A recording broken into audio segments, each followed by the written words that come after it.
Effort from them to try to really confirm things here, right? Set a stamp on it at the Elite Stronghold. After this, we're going to retire this map. We're going to be moving on after the players get their kind of moment to recoup. Hari and Khaled. I mean, they've earned themselves some points. I feel like we haven't seen them once here on the show. Our focus has been so top-heavy given the performances. Nosif and Izzy. Izzy's just getting farmed right now. Oh. Izzy at least did just spawn in. That could have been terrible for them. So works out that at least Nosif, although he gets finished here, Izzy did just spawn in. Otherwise, they would have been fully eliminated. Yeah. And Shari as well. So they're a team that's inside of that top 10 right now. Look at this, though. Izzy. Awkward for Izzy. Down. Luckily, Nosif is still alive, so they won't have to worry too much about that situation. But as I say that, Nosif goes up in the sky, flying high, but going down. Just the vibe in this arena. It was deafening. The silence from everybody. Everyone is in a state of shock right now. The team in 5th place, the team that everyone's looking at, the team that everyone's hyping up, go down in such awkward fashion. But great news for Sky and Scroll, who are closing on in. And they need to make up that difference, and that's going to help them out greatly. Great news for the rest of the players, roughly inside the top 10, honestly. Yeah. You need these consistent warriors at the top to start faltering. Otherwise, they're just going to run away with things. The gap's going to get too wide, but hey, Nosif and Izzy being down here really does start to open up the runway for everyone else. Jackco Panzer still trying to find their way through, still trying to find their footing here in the tournament. It's just tough. I mean, I thought this sort of format maybe would play into Jackco Panzer's hands, the experience that they have. And just, yeah, this year overall really just been one to forget, unfortunately. So we get to see how Nosif there, of course, did go down. Just so unfortunate. And they've made this second half really interesting, at least. I can only imagine they won't find themselves in that top 6 by the end of this game, depending on, of course, how teams below them end up doing. But they're giving these fans something to watch. They're not running away with it and making things really easy for themselves. They're making it difficult. And as I said before, Izzy and Nosif, they're a team that clutch up in the final moments. They're a team that I wouldn't be surprised that need a win in the last game and get one. So it's like, yeah, it's an unfortunate situation for them, but they got to back that clutch ability, that clutch factor that they seem to have, and they're going to need it right now. Other teams on the heels here, Virgo in Shadow being one of the more notable ones. SAUL's faded though in Khan are not the ones behind, but currently very much in the lead, holding 3rd place here and closing that gap fast. If they can pretty much close things out here onto Scroll and Sky. Scroll and Sky needed this more than ever. But Khan in Scroll, or confirmed the Elim onto Scroll there with faded Skies, just kind of waiting by here.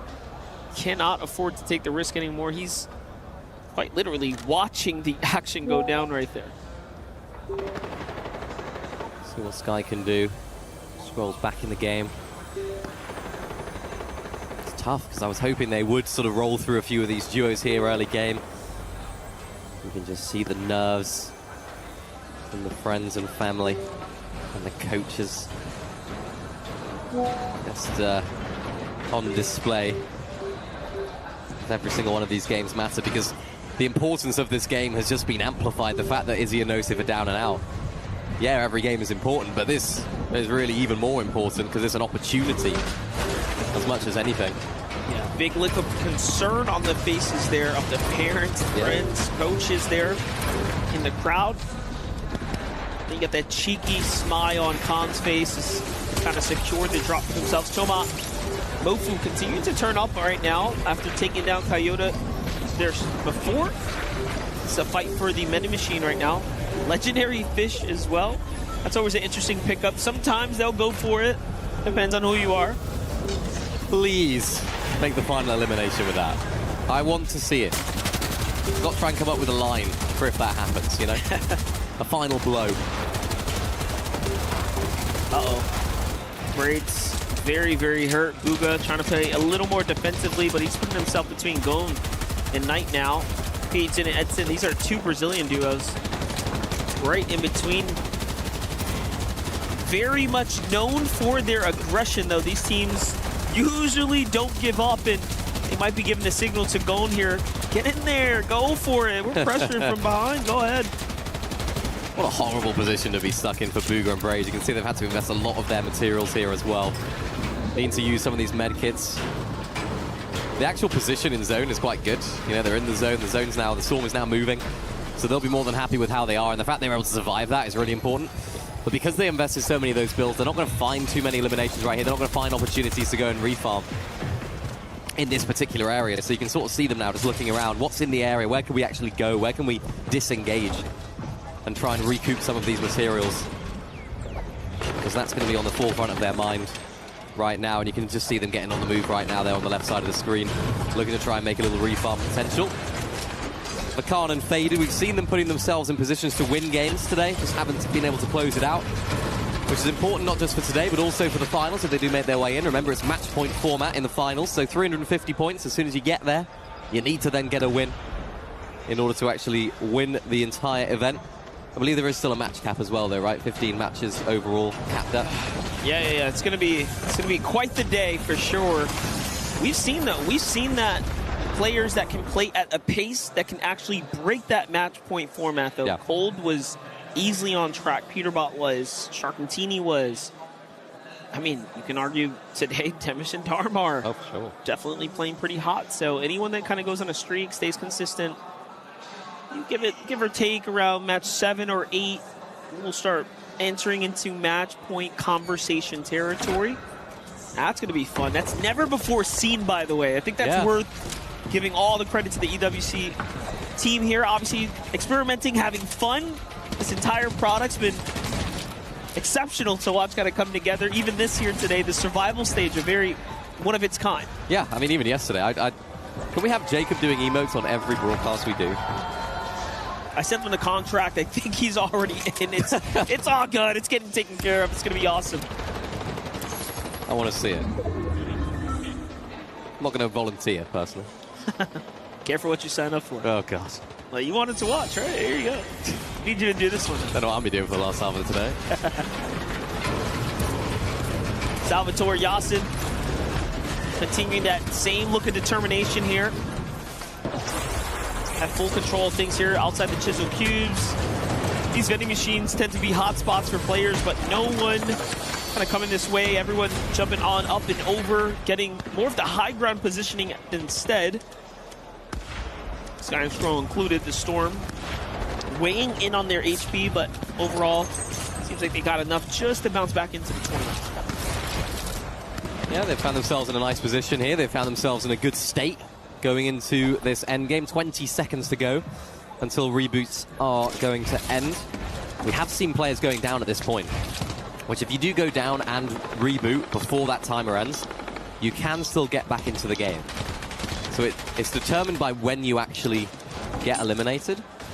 And it doesn't look as though anyone is going to get eliminated. Such a horrible time to go down, so I think all the teams sort of know that. That's when we get probably the most peaceful stage of competition and stage of the game. So everyone's sort of in the same boat right there. Another difficult zone pull for Sky and Scroll. They're going to have one of these Crash Pad Juniors in order to try and make it a little bit easier Sky leading the way right now. Scroll trying to ensure that nobody's following and shooting them in the back. I like the way they sort of stagger that rotation as well. No need to try and make your way all the way in. For Khan and Faded, trying to forge a path their way through, trying to scout out, see what's ahead. They do have those overdrive grenades as well. Potentially even maybe a launch pad with how late they're leaving this. They might want to use one later on though, although they do have that favorable position inside of the storm. Yeah, one singular overdrive grenade gets them pretty much into the zone. So nice opportunity for them, spotting out a few materials there as well, so maybe we'll tarp that way.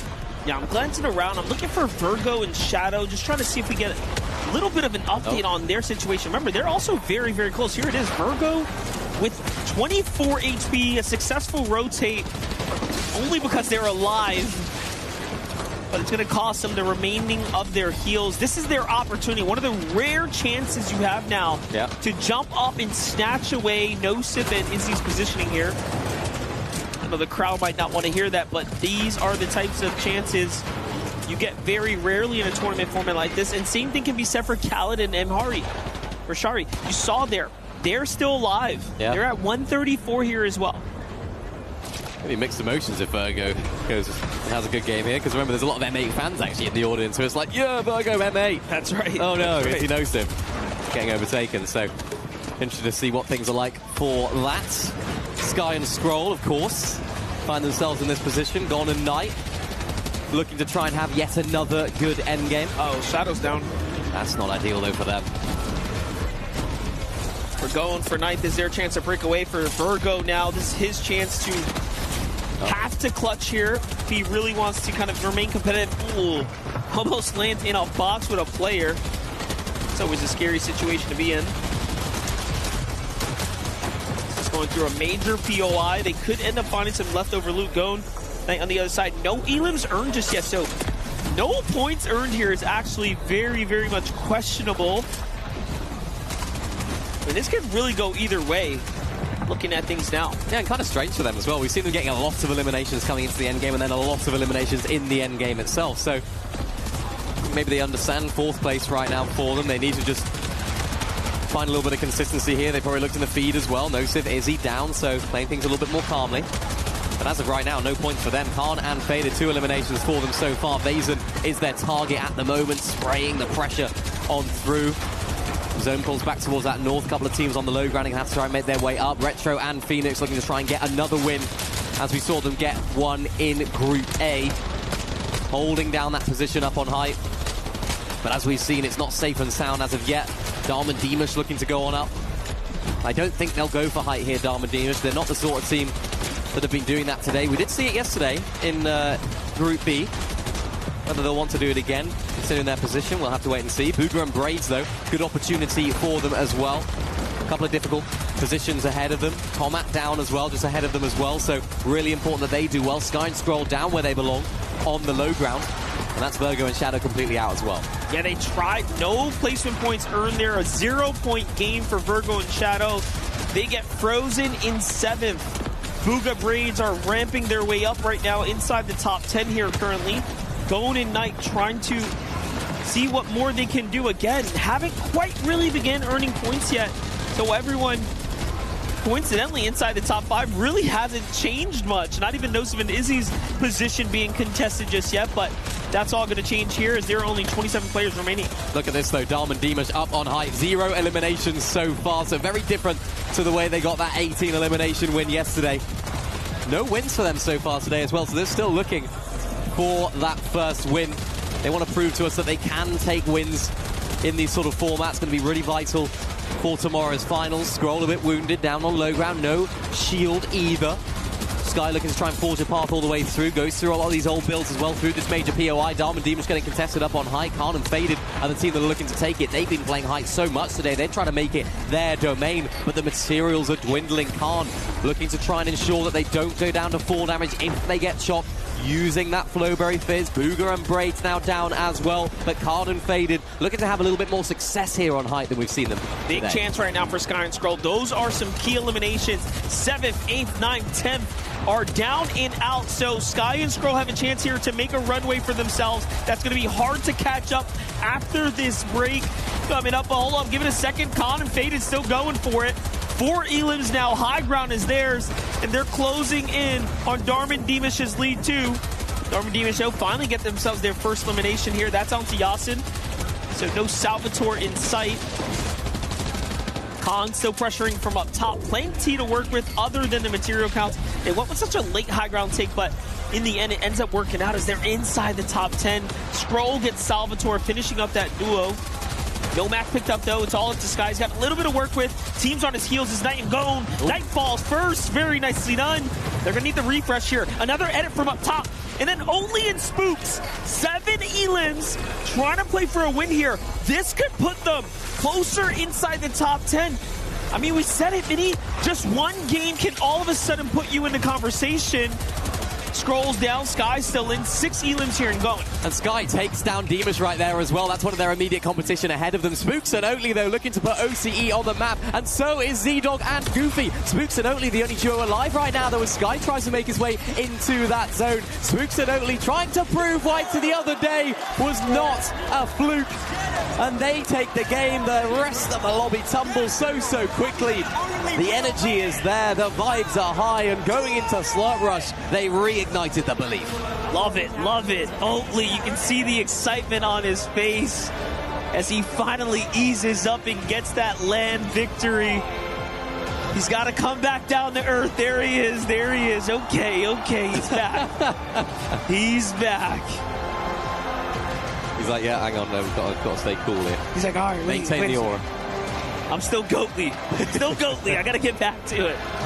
That's good, though. I mean, I think it's important for them to prove to everyone that yesterday, the way that they performed was not a fluke. Going off the chain, the aura. Oh, so cold. Coldly, cold. Why not? Dimash and Dom, though. What a performance from these guys.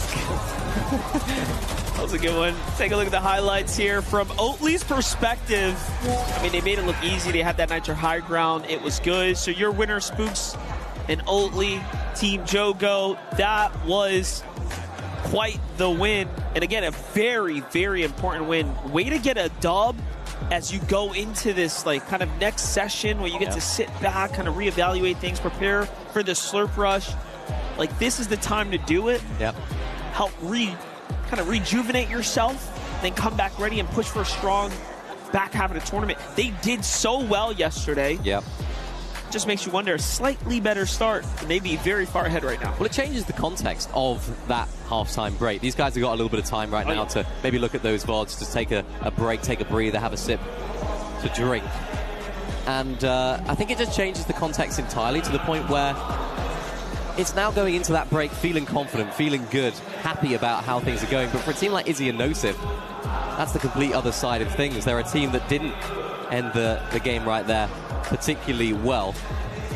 And that now changes how they look at things. Even Sky and Scroll, they'll still be expecting so much more from themselves. And it's going to be interesting to see how they continue to develop throughout the second half of the day as well, because they're not done and dusted either. You know what? We also got to give shouts to Z-Dog and Goofy. I'm looking at the points here. They also, with that second place there, puts them just possibly ahead. Again, we'll wait for the official score confirmations ahead of Oatly and Spooks, though, so which are now pressing on the heels of Izzy and Nosif, who had the biggest upset falling early there. So now really does become anyone's race all the way down to roughly 13th place. Wow. All teams from 6th to 13th are now in contention for Izzy and Nosif's spot. It's all getting really close here. You know, the latter half of competition is going to be absolutely fantastic. It's going to be close. It's going to be hotly contested. That top 6 is where your eyes got to be set on. That's the amount of teams that are going to qualify on through.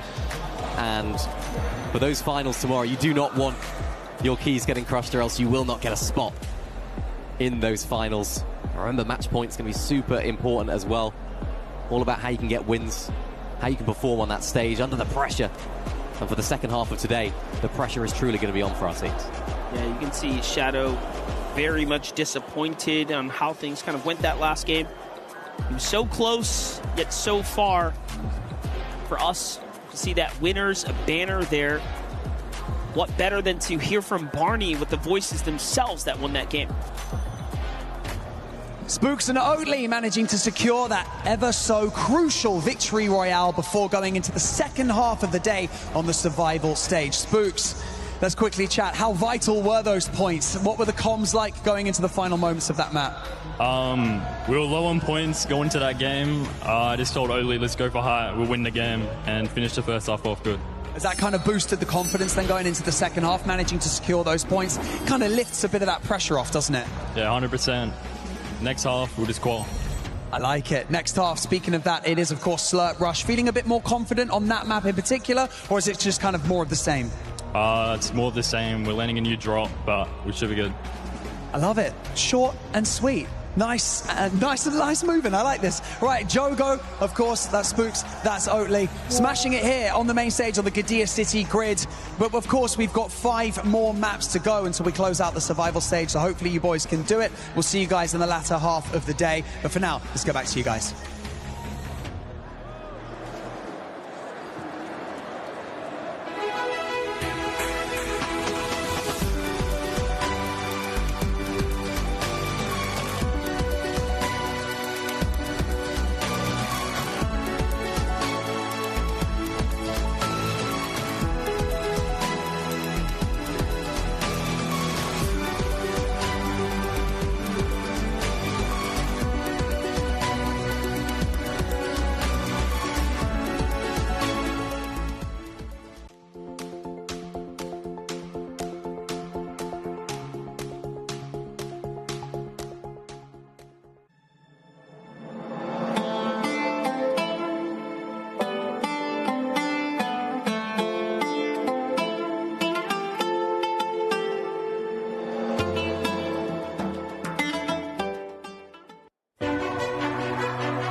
Everyone is playing, you're not yet. EWC Play is your all-in-one platform to compete in fantasy, pick'em, and quests for a grand total of $300,000 in prize pool. Build your dream fantasy team in 5 different games and track your score with live results tables.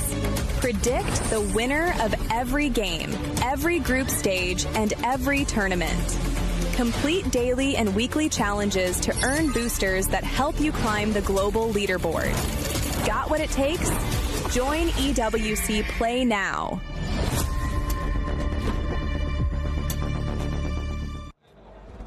What is going on, everybody? We have Darm and Deemish here representing SKTT1.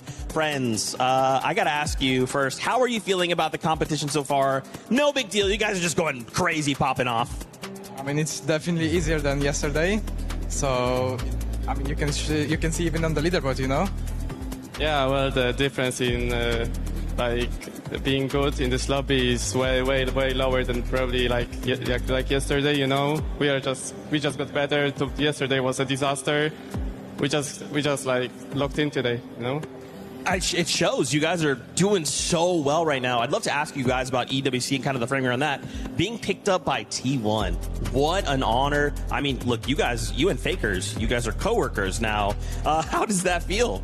I mean, it feels great. It's like one of the biggest, if not the biggest organization in the world, you know? So it really feels awesome. Yeah, it's an honor to be in this org. Yeah, it's so cool. Obviously, you know, to us, it feels like this is the real Darm and Deemish. You know, this is the true full steam ahead, non-stop Darm and Deemish. It's showing today. How do we make sure we kind of bring that into tomorrow? Because if you guys keep this up tomorrow, you guys are looking real good. Yeah, I mean, it should have been like this always, you know? Like, the way we play today, we should play like this always. But I think we just woke up on the wrong side of the bed yesterday, you know? So, yeah, we just need to remember how are we playing today and make it happen again tomorrow. If we're gonna qual, of course, because there is still a chance. Yeah, and I think what's interesting is for some people they might think, okay, making it through the elimination stage is bad, but in some ways you guys get more reps. You guys had an opportunity to take and look at those mistakes, come today and say, hey, did we actually fix those? Looking at your performance, it does. So do you feel like maybe this is an opportunity to take this momentum into tomorrow? yeah, probably. I mean, we fix all the mistakes with the best coach in the world, you know? So, like, Yeah, we were just gonna try our So best. we know what to do after the tournament. Yeah, I love that. Obviously, you know, you've got some fans. I don't know if you guys have heard or not, but anything you'd love to say to not only those here, but those back home? No, I love everyone. Every one of them, like, they just put up a smile on my face, you know? I can thank all of them, and Polska Górą. Polska Górą. Thank you guys so much. Best of luck into the in the competition, rather. Let's send it back on over to see what else is going on right now.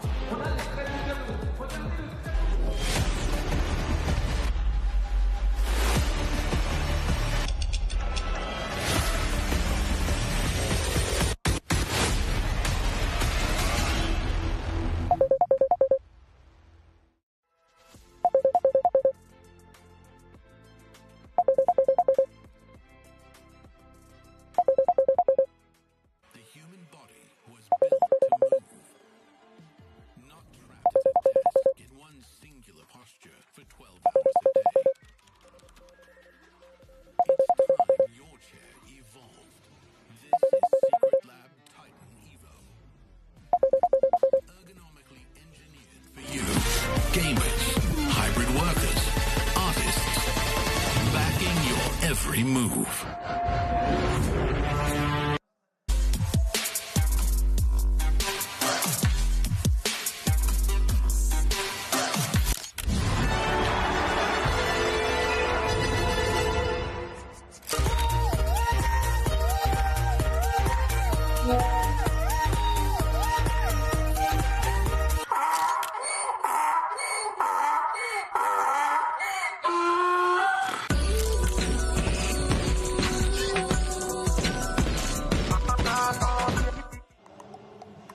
This survival stage is starting to heat up here because there's no time for these teams to actually hide. It's time for them to shine. And I don't know where I've gotten myself into. There you go. I was able to find a way out of that one. But right now, 5 games down as I'm joined by 11 and none other than Vivid. And we have gotten some surprises. We're getting a lot of movement on the leaderboard as well, Vivid.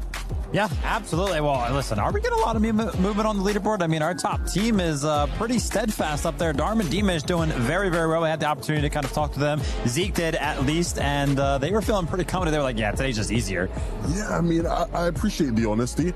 I appreciate that they acknowledge that, yeah, we probably should have played a lot better than we did yesterday. I mean, I feel like hopefully it gives them enough of a boost to exert this level of confidence tomorrow, if they can make tomorrow, which I think they will. Yeah, talking about the overall, you were absolutely right. That T1 just currently sitting at the top, but I'm also thinking about those other duos that are in the top 6, like AGL, Sky, Scroll, right? We saw them being able to get that victory royale, but we haven't been able to see them be as dominant as a lot of people were expecting them to be. Look, there's still question marks, right? They haven't answered all of our questions, but at the moment they sit there in that top 6, and that's what matters really for AGAL at this point in the competition. They just need to make sure they find their way into the final any which way. Why don't we have a little bit of fun here, Lev, while we're looking at the overall rankings? Why don't we do that regional breakdown we did at the start of the show after game number 1? Now that we're halfway through, I'm seeing a lot more EU that was in there not too long ago. Yeah, I mean, four out of those 6 duos EU. I mean, look, a lot of these teams were teams I didn't think we would be seeing on Survival Day anyway. Yeah. But, you know, getting the job done thus far. Still a lot of games to play. I'm looking at Easy and Nosif too. We saw them get a victory royale, but the big question mark that some of you guys had was about the eliminations. I mean, the eliminations, if you compare it to what the other top teams are doing, they're just not quite there yet.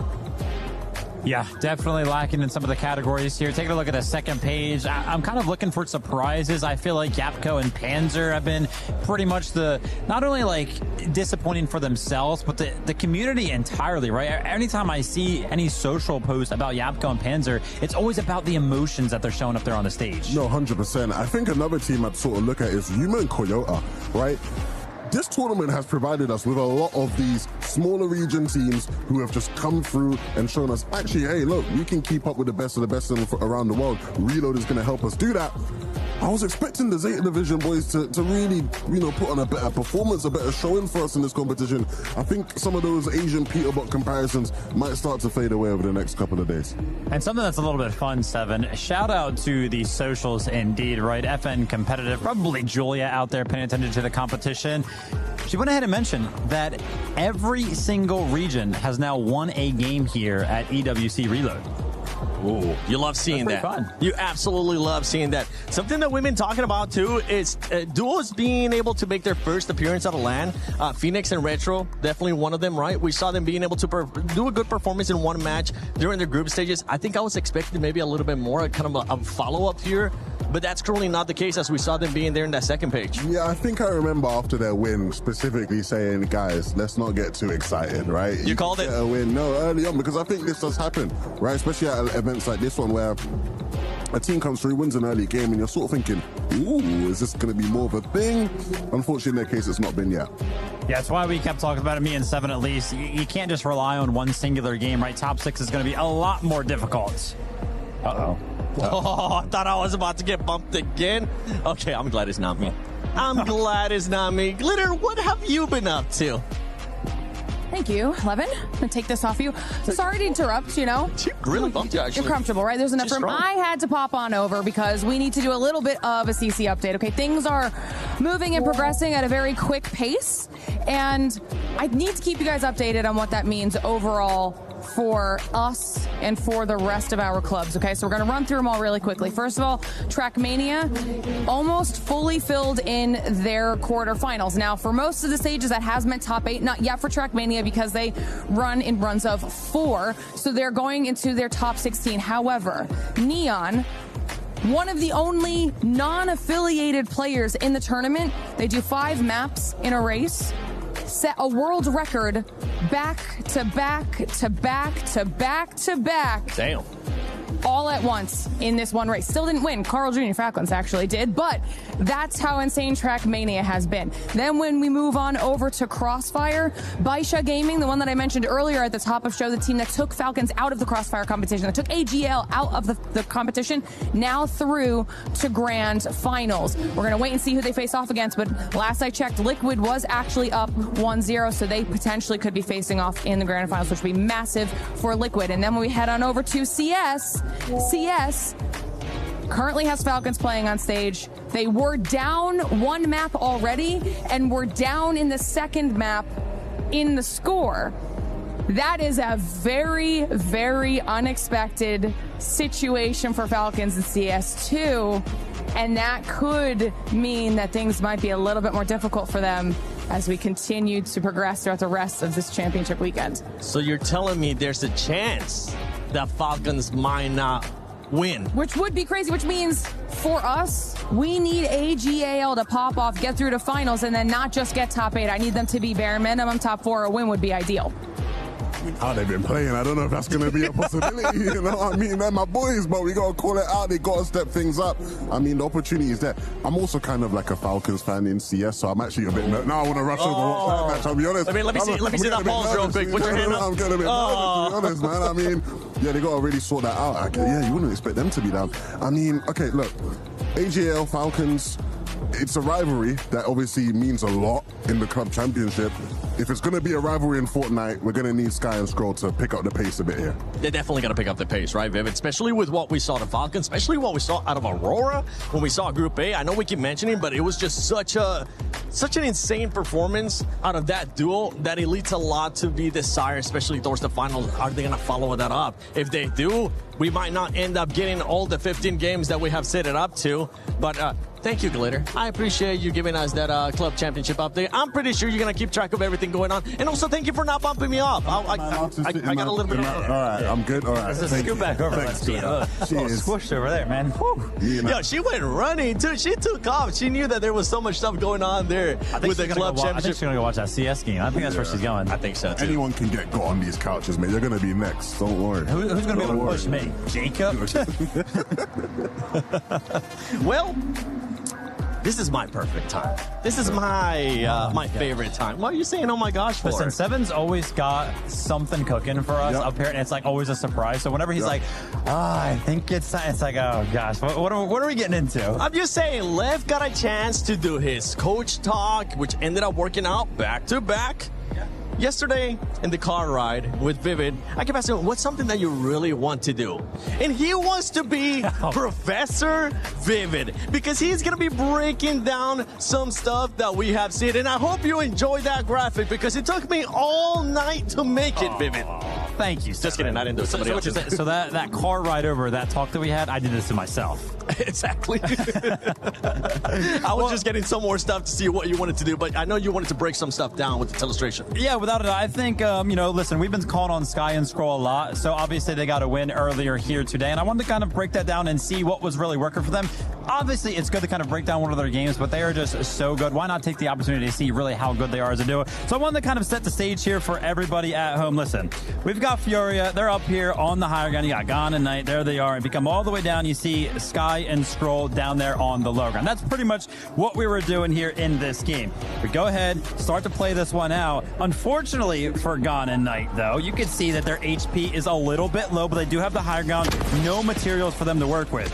Gon, though, has this rocket launcher that he is using to kind of apply all the pressure, but this is going to play a big part in doing a lot of damage to one of the members here of Gon. And there it is right there. You can see how much damage, gosh, Sky actually takes from that RPG right there. So he's low HP. It kind of suppresses the pressure, or does it? As you can see in this one moment right here, you can see Scroll jump out over here from the side, right? He dips out into the storm, but a little bit to the left, you can see it. If you help me out over here, you can see Sky's over there. Remember, he's the one that actually got hit with all of that damage, but he still commits to the play here for AGAL. And as a result of that commitment, Sky and Scroll from the low ground, man, absolutely wipe Furia off the map, and they kind of go on to win this game, of course, because you can see it. Khan's trying to stay alive off in the storm. But just an incredible win and an incredible commitment from the duo to make sure that the play comes out. I mean, AGL are very lucky. Not only do they have an amazing coach, they got an amazing analyst as well. I mean, they got all the ingredients needed for success here today. They do. And I'm glad we kind of brought up that play too, because you were even scared at the beginning of the day. You're like, oh man, are we gonna be getting that high ground just meta that everybody was doing? No, they were able to turn it around. Yeah. They were able to go from the low ground, go all the way up. But now I got something special for you. Okay, that's not the only clip. You're gonna be getting a chance to tell us straight. You're gonna get a chance to tell us straight. You're gonna go from Professor to unlicensed body language expert, because we got a chance to get some more clips from these players that we have seen certain things from. Okay. And whether it's smacking tables, whatever the case might be. All right. And what we can do here, Tomasz, pull up the illustration again. That way everybody can get a chance to see it as well. You know what, Lev? Listen, I'm going to scoot a little bit closer to you, right? Okay. And you can give me some input as well here. Hold on. You know what? I think we can all. Let's just all get in here. Yeah. Thank you, guys. All right. So I have no idea what's about to be seen, by the way. So this is going to be crazy. All right, we got Vic. Let's see what Vic's getting up to. Oh, head in hands, usually not a good sign. Head in hands. This might also be prayer, right? This might also be a moment of calm, right? So let's keep. Well, the thing. Wait. The thing is that he's got to watch out too, because he doesn't want to get Don't get those glasses dirty. Right. He doesn't want to get those glasses dirty. Okay. Well, also, we do have to. You see the forehead curls. massage. The curls. He's kind of messing up the curls a little bit. No, look, you gotta watch the thumbs here. You see the forehead massage going in right there. It's the relaxation, right? We've all been there in the spa or something where you just start to get in there on the forehead, relaxation. No, this is actually good. I was worried for a second with the head down, but this is actually good. I like this. You gotta get the makeup removal after the end of the day, because shout out to all the makeup artists. They give us such a great massage at the end too. Wait a minute. Wait. Are we about to get it? I see the fist is ready. So this right here, right? So this right here, right? Okay. Classic, just, the body language is off here, right? Clear confusion, clear disbelief. You see the cheeks just a bit puffed out right there. You can see that he's just not. Let's zoom in on that. The cheek puff, not what you want to see here. But the instinct there, the fist pulled up, ready to slam. Just winding it up, too. Here we go. Yeah. Let's see what actually happens. Yep. Yes. You gotta watch out though when you do that, because they are using their hands to play too. I gotta see it one more time. Yeah. Can I actually get it in slow-mo? Give it in slow-mo. Oh, wait a minute. No, I'm still zooming back. No, wait. We gotta come back. Nope. Wait. In. Hey, Lev, I need a Lev rating on that desk slam. Well, I'll say that's like a good 6 out of 10. Good 6 What? out of 10 slam. I don't think add in the land factor. I'm giving it an 8. Oh, there we go. I mean, listen, we all love Vico. Emotion is always there for Vico. If we just pause it right there, right? You see, you got the classic. I don't know the controls here. What do you need? What do you want? Right, zoom in right there on the neck. You see the veins popping at the neck. This right here. Okay. This is a sign of passion. Yeah. This is a sign of elation. This is a sign of a man who would have done anything for that win. I like it. This is exactly what I need from Vico. Every event. And right now, he's just calling everybody. He's calling everybody a clown. Everybody a Those are the words. He just won. He was able to take it away. Oh, gosh. Unbelievable. Unbelievable. Shout out to Vico, man. Always showing emotion. Love it. We gotta see it tonight. We gotta see it tonight. Oh, it wasn't a death slam this time. Wait, it was this just one was a headset offer. Oh. You see, so this one right here, right? Right. I'll pause it for you. This here, a bit of restraint, right? You see the natural instinct was, in my setup at home, headset off, slamming it down. A bit of restraint, respect that, but still not ideal. Maturing a bit, right? Maturing a bit. Maturing a bit. You know what's been a constant, though? The duo. Never emotion. No death slams, no headsets kind of almost flying up there. All right, okay, we got the last one coming up. We got one more here. Oh, yeah, there. Ooh. Oh, wait a minute. Okay. Okay. When you compare that slam, let's go back. Because I want to actually pause here. Look at this. You see this? Okay. We got to zoom in, or we got to highlight. Okay. The point towards the monitor, right? Yeah. And then the facial expression. Who's he looking at? He's looking at his teammate. He's looking at his teammate. This has to be a clear sign of teammate blaming. Has to be. I thought he was about to pull a summit and just punch the monitor. No, I think you got it all wrong there. You don't think it's teammate blaming? I think this is like... He's literally pointing this is what you did wrong. No. This is like a clear... I can't believe this is happening. Like, are you seeing this right now? Like, are you seeing it? That was like a clear... Yeah, no, that was like the most obvious, like, brother, are you seeing what I'm seeing right now? Like, that's what I was reading from that one. So, okay. Oh, boys. Things are starting to get spicy. You say you're a Falcons fan, right? Falcons have just lost in Counter-Strike, ladies and gentlemen. So that club championship, it's wide open. I'm sorry, Levin. I'm sorry to be the bearer of bad news, but if you are an AGAL fan, this opens the door as well. They need to make sure they perform and they need to make sure they get into the finals. They need those points. Listen, we saw it. We were taking a look at that leaderboard. They were only trailing. AGAL were only trailing by 300 points behind Falcons for that club championship. Yeah, that is a big blow. I'm distraught. Honestly, I need to be consoled right now. Like I need a moment, guys. I try to keep things professional, but I think I need a moment. I got you. This is you know what? While we comfort Levin here, Vivid and I, see what Varney's currently up to. I'm sorry, man. There's still a chance.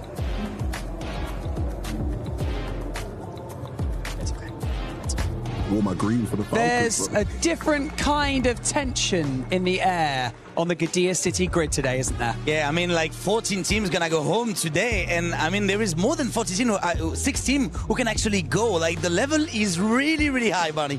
Yeah, you can kind of feel it over here. The teams are starting to lock in a little bit more. There's only 6 that are going to go through into the finals tomorrow.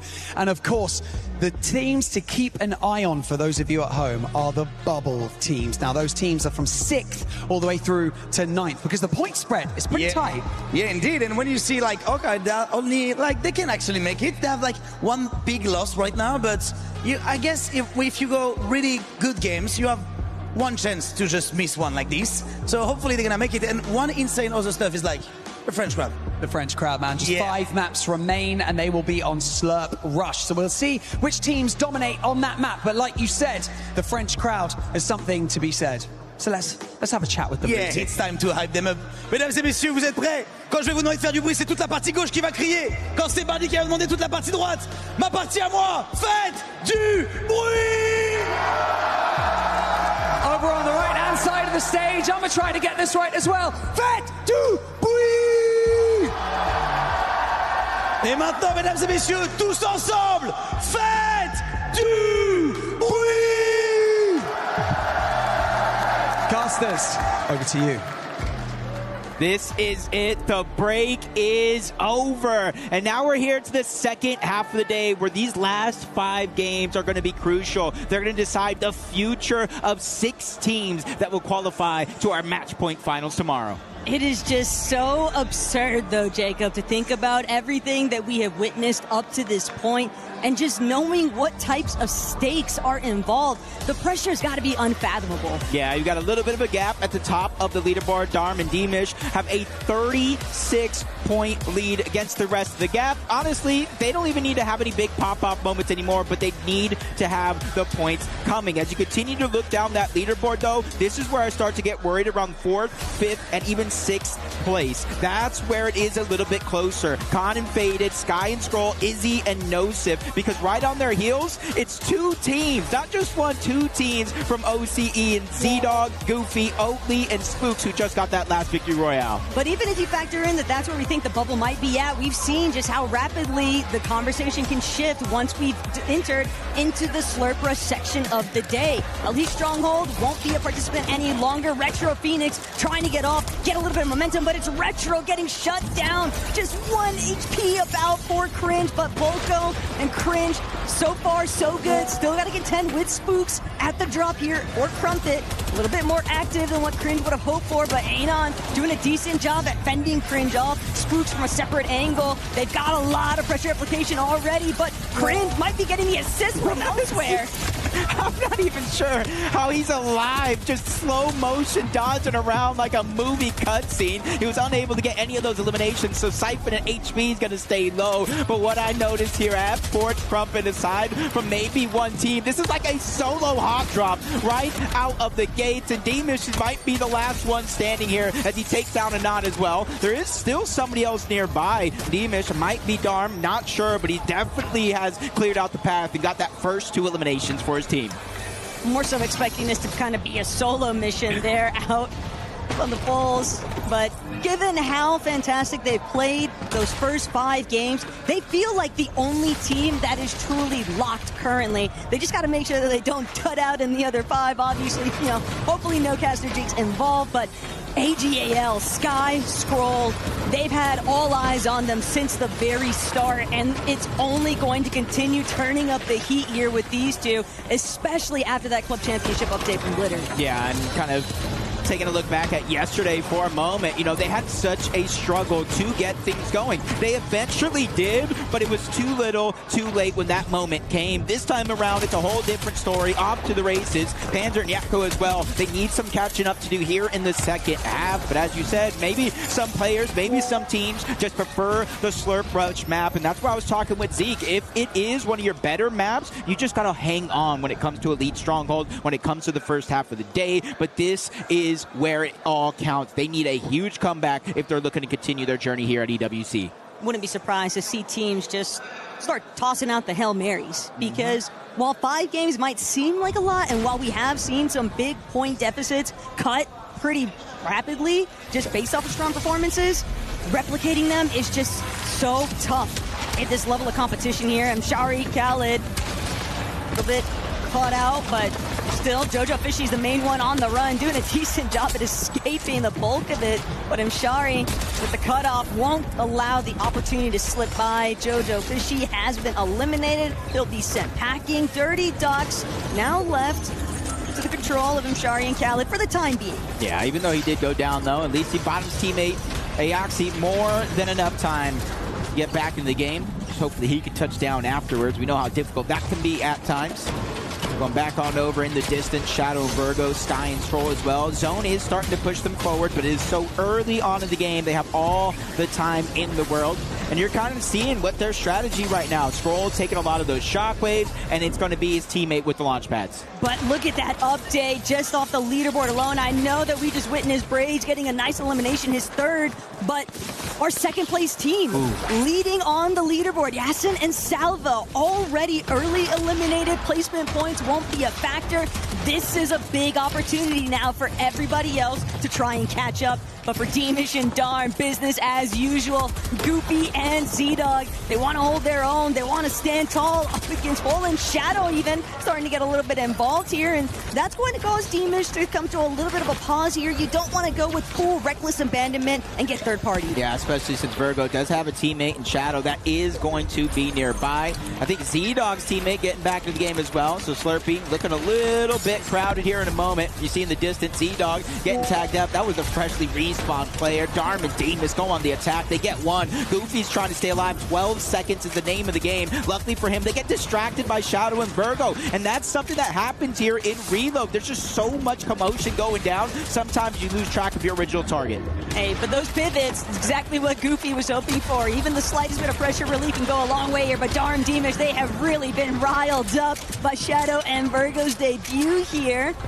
Darm Deemish still going to be forced to kind of reconnect. Virgo also falling back, but he's just taking shots from so many different angles. Won't be able to escape. The pressure is overwhelming here as Deemish now collects. Darm even going to opt to head straight towards that slurp truck, but Shadow, he is just hoping that he can buy enough time, make sure that his duo is able to at least reboot back into this one. Yeah, but Darm and Deemish have a clue. They know he's somewhere. They don't know his exact spot, and they're going to get a lot of information because his duo is going to spawn right above towards the safe side of the zone. That's Virgo just trying to land 10 toes down, but he's immediately getting chased. And that's something we've seen throughout both of our group stage days. Once a team has you kind of isolated around the rest of the map, they get that initial elimination, and they chase, and they chase, and they chase to get Elim after Elim, and that's their 5th one of the game now. And it's the worst of both worlds, right? Because for Shadow and Virgo, obviously they need an opportunity to stabilize in this match, but also they need an opportunity to play catch-up. But for Darm and Deemish, they're just further extending that lead and forcing the rest of the lobby to only think about that next 5 spots left up for grabs here.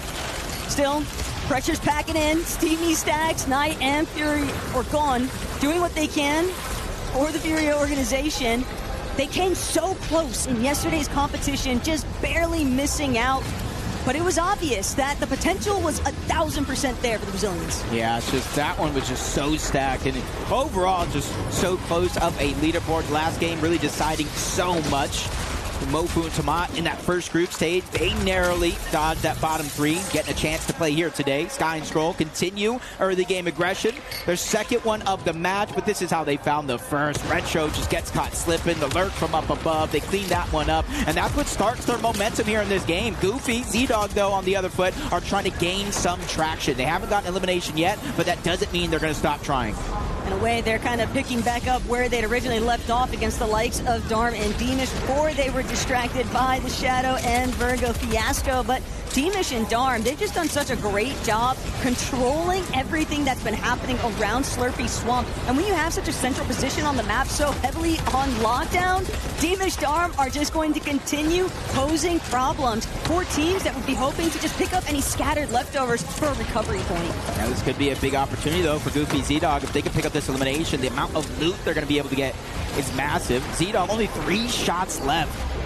I want to hear him palm that over to Goofy. That way they can kind of put him in fighting capability. With a couple misses, that's going to be it from Z-Dog. And you don't want to miss against Darm, Deemish, who've been floating around, Shadow and Virgo, who's been around. You can see Phoenix in the distance as well. And don't let it look too comfortable here. These guys are in the zone. 1 second, 1 damage per, and it's going to ramp up to 2 tick per here in the next zone as well. Still, teams more than content, but from Darm and Deemish's position, all of this constant fighting, it's sort of left them in a bit of a pickle. They are going to need some refarm to be present, but Braids immediately 180. What looked so promising initially against the likes of Yuma and Koyota has now been turned on its head. Bugha trying to do what he can to pick up the pieces, but he'll be forced to drop, forced to just go fully on the defensive. He doesn't want to get picked off every single match. They need to convert into late game placements if they realistically want to climb into that top 6 contention point. And Koyota and Yuma are in the exact same position, but now it's only Braids left to try and escape the line of sight. Yeah, this is the worst possible time in the game to have things like this going down. 5th zone, yeah, you can reboot back in. You get a little bit of a pseudo loadout, but where are you going to drop? Especially when your teammate Bugha is already in the zone, and they started this game around 23 points away from that first qualification spot that they need. So they got to figure out a way to kind of pick it up and pull it together, reunite as a team in the same box. There is still time to make that possible. Even see Oatly and Spooks making their way in, 5 eliminations. And I think the first time we saw them yesterday, that was kind of their proving ground. And I think they had such a great performance, all things considered, that they're coming in today with full confidence. And we saw the confidence from Oatly in the visuals, okay? He's feeling ice cold on the day, and, well, he continues racking up eliminations with this duo Spooks. Things are going to definitely start conveying pretty heavily in their favor. nonstop and Izzy, though, the moment that they come on screen, French fans already getting a bit excited here. And they still got their work cut out for them, being that cutoff point at the start of this match. Still trying to make sure that they have a very promising Game 6 here. Shari and Khaled, though, actually got Oatly and Spooks on the run here a bit, and Oatly's actually going to fall. Can't actually withstand these kicks from Storm on top of the pressure. Casby worried for Spooks as well. He's trying to pop a med kit, and Char immediately pushes up, getting him to cancel it. So he should do more than enough to buy time. Oatly should get back into the game, but you can hear that sound clicking down. That is reboots turning off. So from here on out, if you do find yourself getting eliminated, you're really going to leave your teammate by themselves. That was a tough blow there, though, for Virgo, watching him just re-engage against Dharma and Deemish. Those early scuffles still kind of trailing into this mid-endgame position, but the zone continues to pull over towards Boom and Base. Izzy, nonstop, a little bit more of an isolated position. Braids, Bugha still looking to try and pick themselves back up after that initial hiccup against the likes of Yuma and Koyota. Definitely came at a much later point, and like you said, Jacob, definitely at a stage where you don't want those kinds of issues to occur, because now you have so many other factors to worry about. It's not just about getting the elimination points and being set behind on the placements, but how much material do you have to work with? What kind of loadout are you really able to rock at that point? And you're almost banking on just being able to pick up a refresh along the way, but we've seen how long it takes before these placement points even start kicking in, and knowing that it's only 3 points beginning at that 15th place position, it's just so tough. Yeah, especially since where those points actually do start to set in, around the 10th zone, almost the full entirety of the game that you're playing out, almost to be met with absolutely nothing as the zone pulls on over towards the western side. That kind of alleviates a little bit of pressure from the lobby, but we have a bridge, we have a slope. You got to watch out for those changes. Spooks as well, getting sprayed from the side. Reboots are turned off, so it's very imperative for him to stay alive, but it's multiple teams joining in on the fun, leaving him with almost no answers, burning through all his materials. He does find a way out, but it's separated from Oatly up until now. He gets knocked trying to close the distance. Oatly has to decide, do I be the hero or do I try to stay alive and get some more points? Zero forgiveness there from the lobby. That focus was just too brutal to contend with, and it's so devastating because Oatly and Spooks, they initially looked strong, initially looked promising, but Oatly's down to his final 2 builds. He is cooked right now, Jacob. Way too many healthy players alongside him, and Aoxy and Jojo Fishy aren't really in much better of a position. Jojo going to take the leftover materials from Aoxy just in case he can't pull off the revive, but as it currently stands, the whole lobby's already looking their way. Yeah, it does look like they might be able to survive, though. Holding the wall, getting the revive. Sky and Troll feeling a little bit of that pressure from underneath. Khaled and Shar doing a good job of causing a little bit of distraction, but you got to be careful.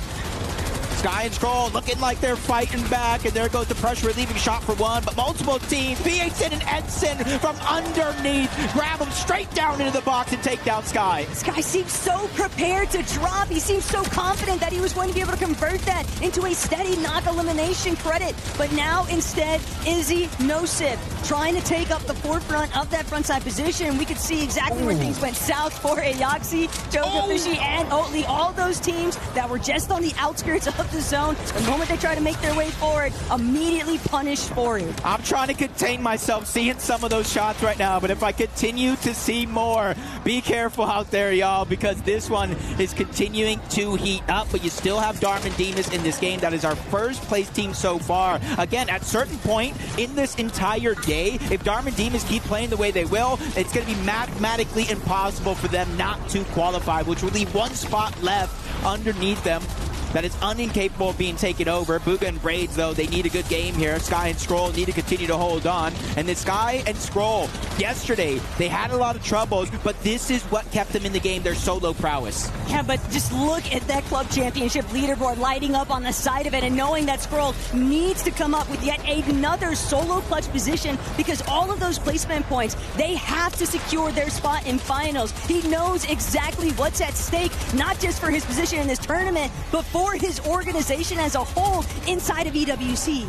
Especially since he's in 5th place overall, top 6 qualifies, so he may not be the line, but he's close enough to the line where he's starting to feel that pressure. Bugha and Braids underneath where they need to be, waiting for that perfect moment. Zone reveals itself, trying to shockwave in the box, make it easy. It's gone up above.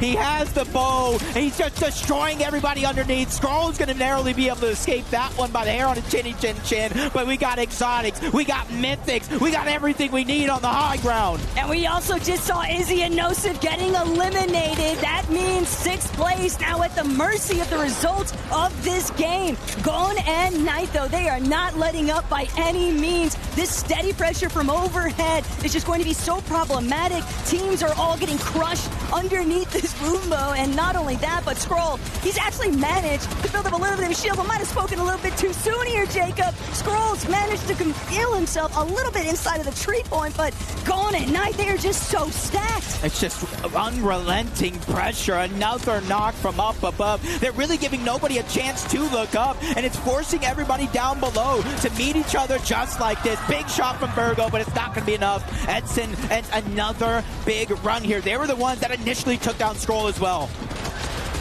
Scroll, though, coming back into it. He's at least low enough and concealed inside of the bush. Out of sight, out of mind, that might be the mentality, but Darm, guess where he's headed? Straight to the high ground. Faded and Khan, they've worked their way up, but Darm, even as a solo, able to kind of present this facade that he's still got plenty life left in the tank here. But Scroll, big knock onto Z-Dog. That Siphon eventually going to start carrying over, helping him out potentially, but he needs it to come sooner rather than later. And Scroll finally starting to get that little bit of white AP online, but it's just too little too late. Only a top 11 or even 12 performance in that one. Not necessarily where you want to finish, especially when you're in the running. Darm still by himself. He is literally running around, scrambling, trying to find the answer here. A little Cubby off towards the side, but uses his last materials to make sure it's safe. A new high ground team up above, Cringe and Vocal. 135 points and counting here, and they're in the best position with the rocket launcher from up above. The double RPG fiasco too for these teams underneath, but Cringe tries to take a moment to heal. Gon gonna get a little chunk out of his HP for it. Gon now looking overhead, doesn't get the shots to connect onto Khan, instead forced to drop. Frontside low position though, not a bad spot to be in. Looking back with no materials, but Bugha, the Lion, he's trying to roar, just needs to come up with one elimination. A little bit of material, picks it up off the ground even. The body Siphon materials, he's gonna have to fall back into the storm, and he found the exotic Slapberry Fizz. Did he get off in time? That's gonna be the big question. I do think he did, but they spotted him out in the corner. First shot's gonna take down Shield. They go and try to dive back into the zone to take him out. Voco does, and they take high ground, and they take the game. This was a huge moment too for Cringe and Volko. You see that little bit of relief, the mini celebration, but they know they still have quite the uphill battle before they are comfortably in position on that leaderboard for the top 6. But even one victory royale, starting off the second half in that manner, is enough to give a huge momentum swing potentially later on. But Bugha, all things considered, that was a very strong clutch up out of him. They needed those placement points. Yeah, Bugha just kind of keeping themselves going. He started that game 140 points. I said it was around 23 points away from Izzy and Nosif on that leaderboard. So not only did we see second place go down early, we saw Sky and Scroll go down around top 11, and that's going to go ahead and alleviate some of that pressure off of the rest of the leaderboard. It's not going to be perfect here, but we still got plenty of games to go for some of these teams to continue to try to close that gap. Really just thinking back on what we saw out of AGAL Scroll, though, the fact of the matter is he was able to still line it up just barely in that top 10 potential. So that did help them just a bit with trying to maintain inside of that top 6. But yeah, obviously Cringe and Volko have got to be feeling really nice about managing to pull off a victory royale here. Yeah, going into that game, I believe they were around 17th place with 84 points. And for reference, the victory royale gets you 60 points alone. So almost surely getting close to doubling up their scoreline after that last game, kind of pulling them closer and closer to that top 6 that they need. But like I keep saying all weekend long, especially when it comes to match point finals, these teams, they're used to kind of playing 6 games in a tournament, sometimes 5 games in a tournament. This is more of a marathon instead of a foot race. Right, and when I think back on it too, for Cringe and Volko, they just turned that entire low ground into the Demolition Derby. I mean, between a Boombo with those explosive arrows and then on top of the RPGs, there was really nowhere left to try and hide things out because all the builds are just being imploded within seconds. Yeah, it's gone in night. You're talking about with that Boombo on the high ground. We literally had explosive on high ground, they lose it, and then a whole nother team with explosive on the high ground. But gone in night, even though they did not win that game, they still performed well enough, making it deep into the game to kind of hold their position atop that leaderboard. May not be the #1 spot, but they definitely pulled themselves close. And just like that, we got a glimpse into what to expect for more of the games still to come. So make sure you guys go ahead and grab yourself a little refreshment, and we'll be right back. We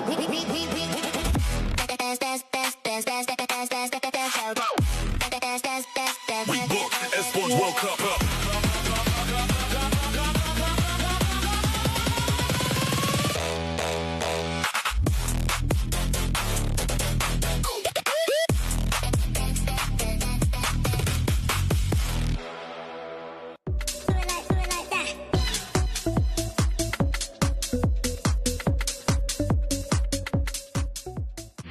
A lot of people are haunted by their past. I'm inspired by it.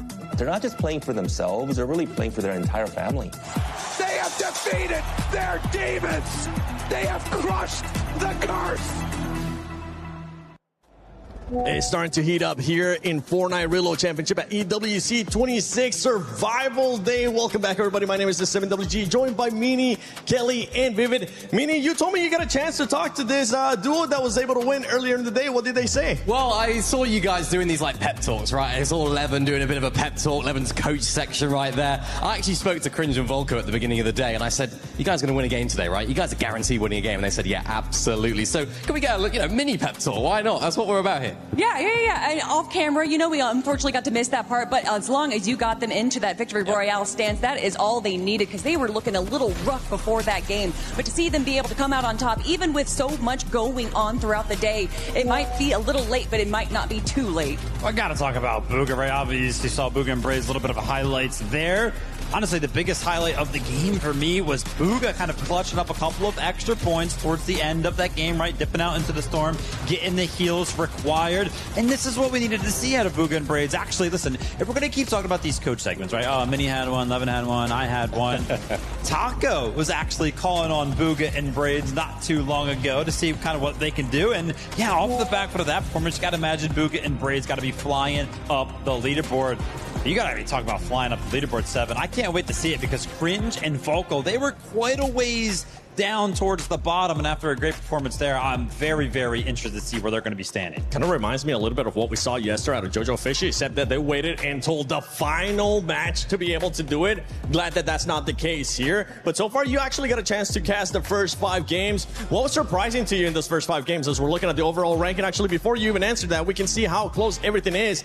And we're going to be keeping a close eye on that 6th to 7th place because there is a bit of a gap, Minnie. Yeah, absolutely. I mean, Vivi was just talking about it right there. How important that solo clutch right there from Booga truly was. Puts them in that 6th place spot by a decent chunk as well. Izzy and Nosif just falling off slightly, slipping on down that leaderboard. But to answer the question, my biggest surprise, I think, for me, is how good those OCE duos are doing. Z-Dog, Goofy, Oatly, and Spooks. You see them there in 9th and 10th place. I knew that they were going to come into this competition feeling a lot of confidence because they did so well in the group stage. But truly, I didn't think they could keep it up in this survival stage. So they still put themselves in contention mentioned, Kelly. And I love they're kind of bringing two different elements to the style. We have one that's going for the eliminations. That's Oatly and Spooks, and we saw that do that yesterday. And Z-Dog and Goofy are definitely going for the placement heavy, and that seems to be working out in their favor just a little bit more. It seems like a lot of these duos that aren't Darm and Deemish, Gone and Knight are kind of going for more of the passive play style. And you can see just how many elimination points Darm and Deemish are able to gain right now. I don't think anyone's really fighting for first right now, but definitely that 6th place spot has plenty of teams well within contention. Darm and Deemish are entering a territory in which they may not even be able to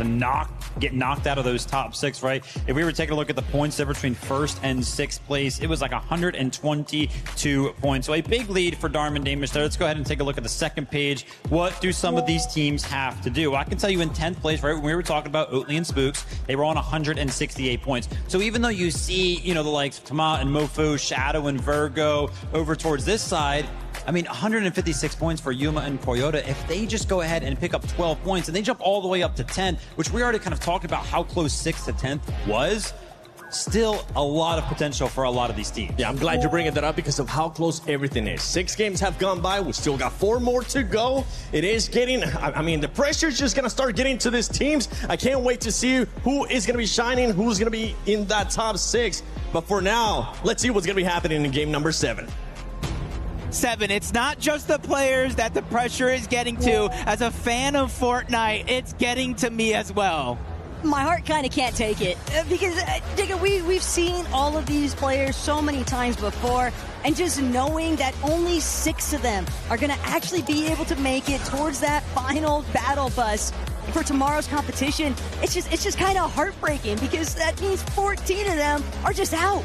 Yeah, and especially since you played all year to get to this stage, 4 different qualifiers. And then I feel like it was history that, I think Vivid said it, that Fortnite Competitive tweeted it, that every region this team, or this weekend, got at least 1 victory royale. Somebody needs to fact check me. Is that the first time it's ever happened? History continues to be made in Fortnite, which is amazing. But look at these players just dropping like flies over here at Steamy Stacks. Deemish is down.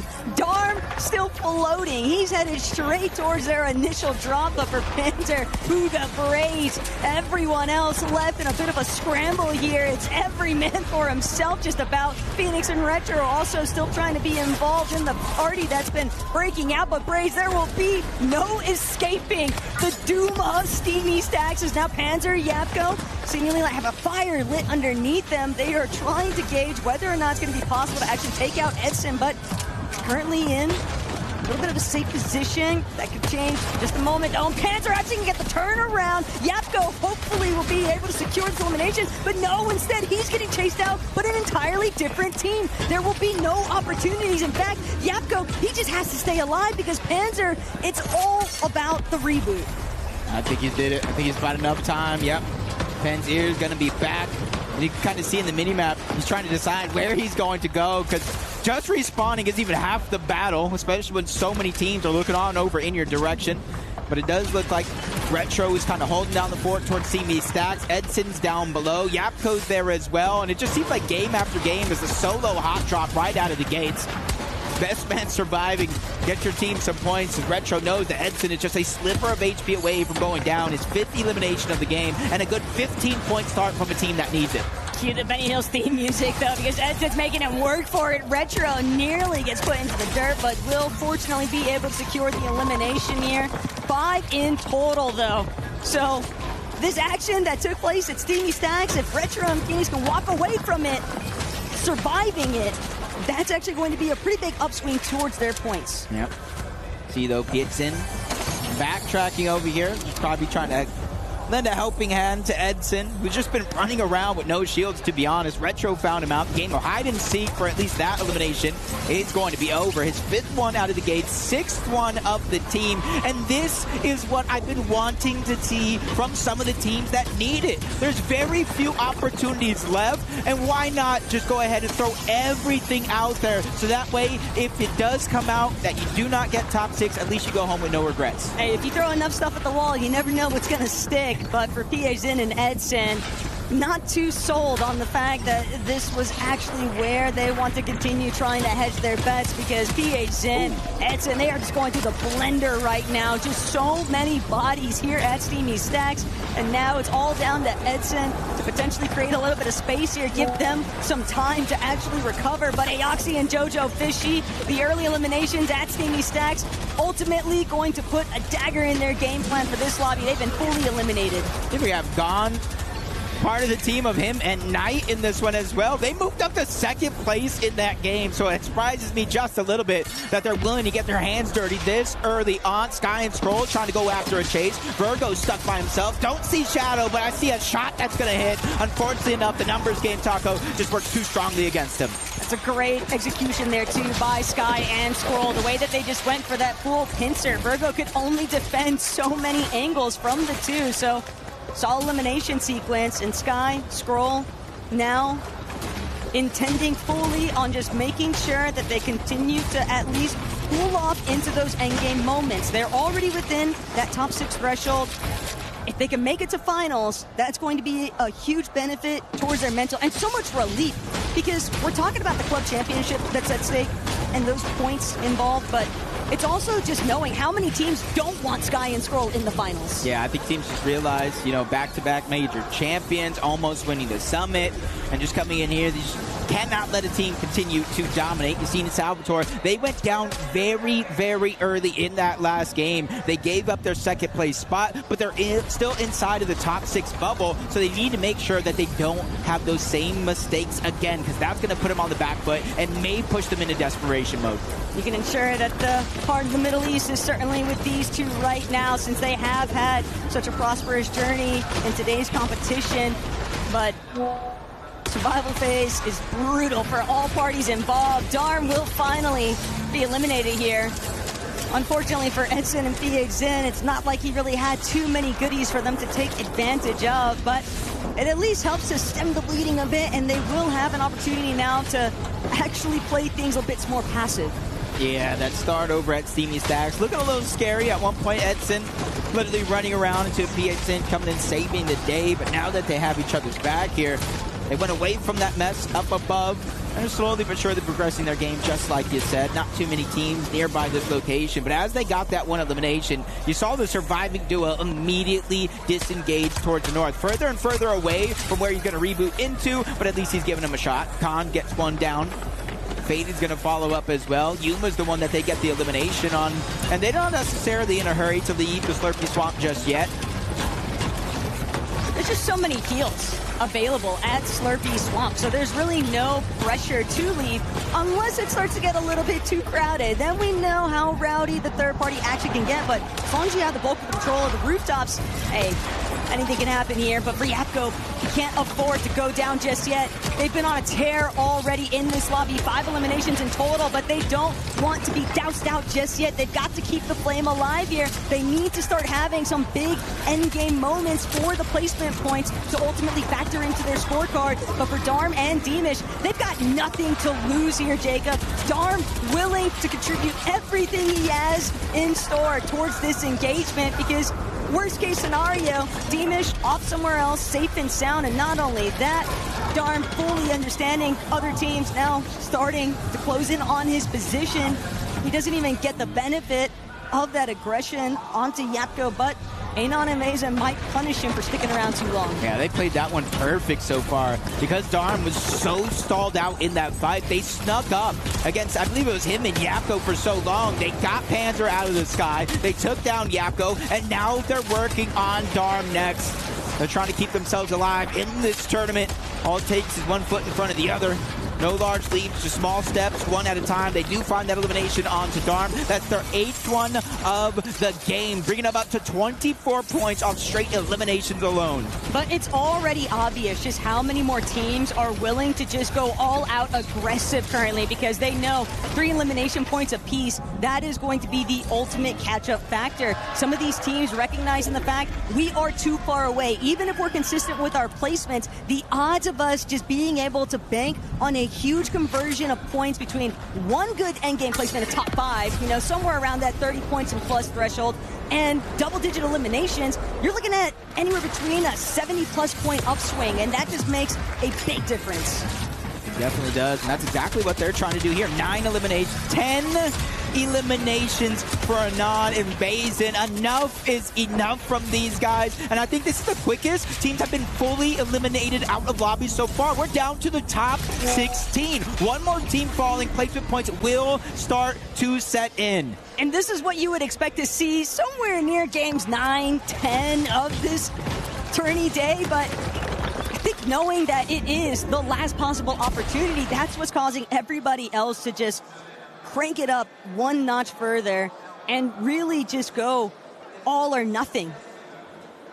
Now looking at the map right now, solo player all the way up towards the top. Steamy Stacks is going to take his teammate forever if he has any hope going ahead and rotating that far. You see the whole middle is where a lot of teams are kind of scattered around. They're waiting for where the next zone actually does force into play out. You see we're already in the 5th out of 7 when it finally does turn off the reboots. Tough time there, though, for Dharma and Demish. This game has not gone super swimmingly, but thankfully the rest of the day has. So Kjolnek won't have too much to panic about watching his Polish boys work, because whether or not they get Blim from the lobby early won't impact them too heavily. But for Gone, he's not looking to risk anything else. He knows Cringe, Volko, they're already finding a little bit of their groove after that last match, and clearly still ready to slide. Yeah, the blessing here, though, for Gone and Knight, they were the ones who just got caught off guard there in that situation, is Cringe and Volko already have full loadouts. So if you could figure out a way to get back here fresh off the reboot, you'll at least have some scraps rather than searching aimlessly for anything else. Khaled and Shari, one elimination so far, but they're the ones that are putting a little bit of pressure onto Izzy and Nosif. And you see them immediately disengage out of the high ground. They want to put themselves in a much more confident fighting position. This is scary right now for Izzy and Nosif, but Khaled just folds immediately. Great collapse there from the Frenchies, but Izzy's still so incredibly weak, doesn't have a real opportunity to try and pull that medkit off. He's going to depend exclusively on Nosif to take up that bulk of the aggressive front, but he's also got to try and throw up builds. He needs a little bit of a separation layer, and Shari desperately trying to get inside of their box, but he knows just how weak Izzy truly is. But the moment might have just passed him by, because now he can recognize the third-party intervention. This is too risky to continue. Yep, just has to be careful, though, because you're officially on a clock. A little over a minute until reboots turn off, and I think that's what M-Shard is trying to do, just trying to grab as many of those materials as possible, as much as the resports. Khaled comes back in, you see him going and dipping his toes in to grab that loadout on out of that box, and that was actually very, very good by M-Shari. He held it down, not only to keep Izzy and Nosif from pushing him, but getting his teammate a full loadout back. Gotta say the same, though, for Nosif, making sure that he was able to protect his duo Izzy there while he could actually have the opportunity to get his shield back online. Now that he's got those fully restored white HP too, they are nestled into a decent position. They don't need to overexpose just yet, especially knowing that there is at least one more duo in Cringe and Volko directly behind them. See, a big part of the reason why they're continuing to just lurk about a little bit here. The ambush, probably not super likely, but also just after that early exit in the last lobby and watching as they dropped immediately outside of top 6, they know that they can't afford to keep suffering early elims. Darn going down just in time, by the way. A few seconds later, we would not see him return back into this game, but because he got eliminated before the reboot's disabled, we will see Darm at least one more time. Will he touch the ground? That's a whole different story. I'm not making any guarantees yet, but it does look like he finds his way back. So Darm and Demon's first place will remain intact in this game. Booga and Braids as well, notably because they are on the line. The zone low-key kind of saving Dharma and Demish there too, because normally you'd be a lot more exposed in that reboot sequence, but because they were able to hide off the side of that cliff face, good decisions. Whether or not they'll be able to actually find a way to bring themselves a little bit more favorably into this match, we'll have to wait and see, but right here, right now, Sky and Scroll ready to make their next move. Lowground hasn't exactly been the best place. It's been quite messy underneath, but front side of zone is definitely where they like to be. Totally did see in the feed. He cleaned up one elimination, whether it's his and Spooks or not. might be a whole nother question. You're seeing him trying to reap all that reward with all the fallen loot down below. Salvatore, you've seen just using this opportunity to look back, trying to put shots on any strongly players trying to make it to the front side of the zone. They know their position's already secured, along with Sky and Scroll. Everybody's just peeking, trying to make it that much harder for anybody to feel comfortable. That Sky is still continuing to scope out anybody that might be flying overhead. Just how rapidly this lobby has dropped, and we are now going to start seeing the beginning of placement points building up here, and Gone unfortunately has lost Knight. He doesn't have a whole lot left to work with, but enough material and builds to turn something out of nothing. Almost looks like he's playing with some sticks and stones here. One mini, one med kit. The launch pad is going to be a saving grace. Just need to figure out when and where he's going to throw that one out. As Darm and Demas see a full team fighting. Over towards the front side of zone. They have to go there anyway. And this is where they kind of take their time just a little bit, not rushing in any rash decisions. Sky and Scroll as well, shockwaves. We actually have 2 launch pads as well, and this is going to be the first of those. Smart. They'll be able to avoid a lot of this chaos from the congestion that's already starting to pull up here, but Bugha needs to make sure that he can have the full duration of this medkit. He wants his whites restored entirely, and not only that, you can see Braves dropping the shield potion, making sure that they can try and get Bugha into a much healthier state to fight. Gone finally going to touch down from where he was last off in the sky, but for Darm, he's just got no Demish. Still, out of the 2, fragging potential is 100%. Always online for either of these Polish players here, and Darm just waiting for his perfect opportunity. Cal is going to realize there's somebody right behind me, but Darm, no boogeyman just yet, won't be able to get the sneak opportunity. The fact that he didn't even get looked at there, but first and second place in this game left as solos. Izzy and Nosif, that's 7th place coming into this game, also left as a solo, and that's good news for Bugha and Braves here. The team that is hot on their heels has that much more pressure to deal with, and them, they're just taking it slowly. Darm taking down Scroll, not sure where Sky is at, but it was only a knock before it led to the elimination. He wasn't even able to get any of the loot, but it's not too much of a worry because he's still stacked as can be. But it's a bit of a sore spot right now for Sky. You can see with that launch pad in his inventory, they clearly had intentions to try and avoid pressure from the lobby, and instead being left in an isolated position now, it's going to make it very complicated to deal with the teams on height. Anon and Vazen, though, they have had quite a bumpy ride. 13 eliminations, still trying to get more, as Gone on his 3rd also, but all he wants is a little bit of a gap from the rest of the where the pressure is at, because he's just trying to heal.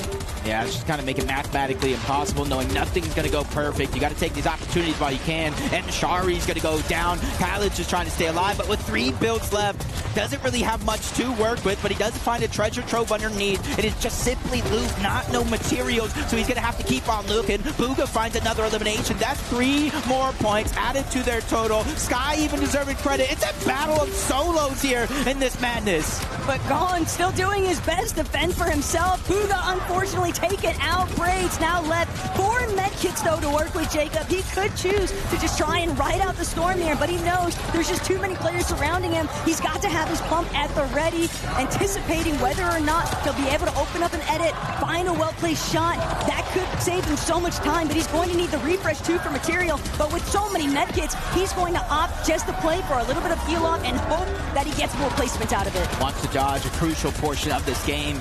Darm's going to go down. You see exactly why, how active it's looking to be. Sky getting pressured from all angles, burning through a lot of his materials. Good thing he has a ton left, at least in terms of wood. No sip by himself, similar amount, but he's shockwaving in the box. He wants the overdrive effect. That way he has the speed boost, but in comes the clash. That Khaled on the other time. No sip is just trying to escape, but he's just hot on his heels. Braids as well. Everybody bringing it to an end, and no sip is going to go down. Braids is going to fall. This is pandemonium. One after the other, and it's Faded and Khan who are prospering entirely. It looks like everything has just gone completely right for these two. And for Oatly and Spooks, while their HP might look better faring than a lot of these other contenders here, Goofy, Z-Dog, also Oceana trying to represent here today. Sky is a solo though, locking in top 5 at a bare minimum. Crucial points for the club championship. Hey, doing it again and again and again. Whether together or apart, They're figuring out a way to make it work. Oatly down below. OCE on OCE. Goofy's missing a couple shots. Crucial ones, might I add, but the angle comes in. The super kick from Oatly, saving him for a short second, but Goofy's going to take down Sky. Faded takes down Spooks. That leaves Oatly by himself. One of the only solos left in this game up until now. Z-Dog's going to fall. Now Goofy joins that mix. And Goofy, he's got to ensure that these next couple of shots don't whip because Khan, Faded, they are incredibly healthy currently. The only thing they don't have, though, Jacob, is builds. Last of their Flowberry Fizz, they're going to start to drop. Goofy doesn't get the chance, though. There's no turning back. Khan and Faded have really managed to bring the heat here. Yep, they joined this game. Third place on the leaderboard. Almost every single game inside of the top 10 so far today. And now they have added a victory royale to the mix. I almost feel like they're hitting for every placement inside of the top 10. And I know, before we even made it towards this EWC factor, a lot of eyes were kind of on Khan and Faded and trying to gauge whether or not these guys were really a duo that was going to be able to represent the EU region after all, and they have really turned out all the stops here on Survival Day, and this strong showing, this strong placement is only going to benefit them even more still, because we are starting to look directly at teams that have been hovering around the bubble, Jacob, but if you're inside of that top 2, you're looking pretty set up. Yeah, top 2, even top 3 now. Darm Demas, they were over 300 points. Night and Gone had another good game throughout that mix. And then Khan and Faded. Third place going into that game. You have to imagine where they're going to finish. We're going to let you know right after this. Don't go anywhere.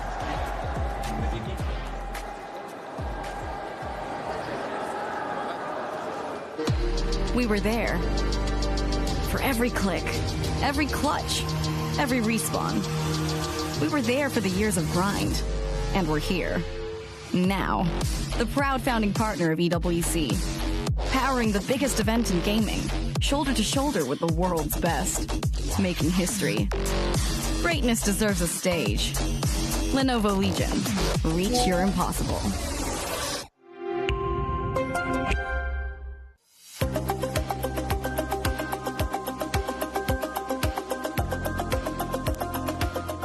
We're backstage at the Esports World Cup, and I've managed to bump into Cyril Garn. How's it going, man? You good? Everything is good, my friend. And you? Yeah, I'm good. We saw you over at the Fortnite stage. It's the Gdynia City Grid. You were checking out the action. How was it for you? Yeah, it was good. It was.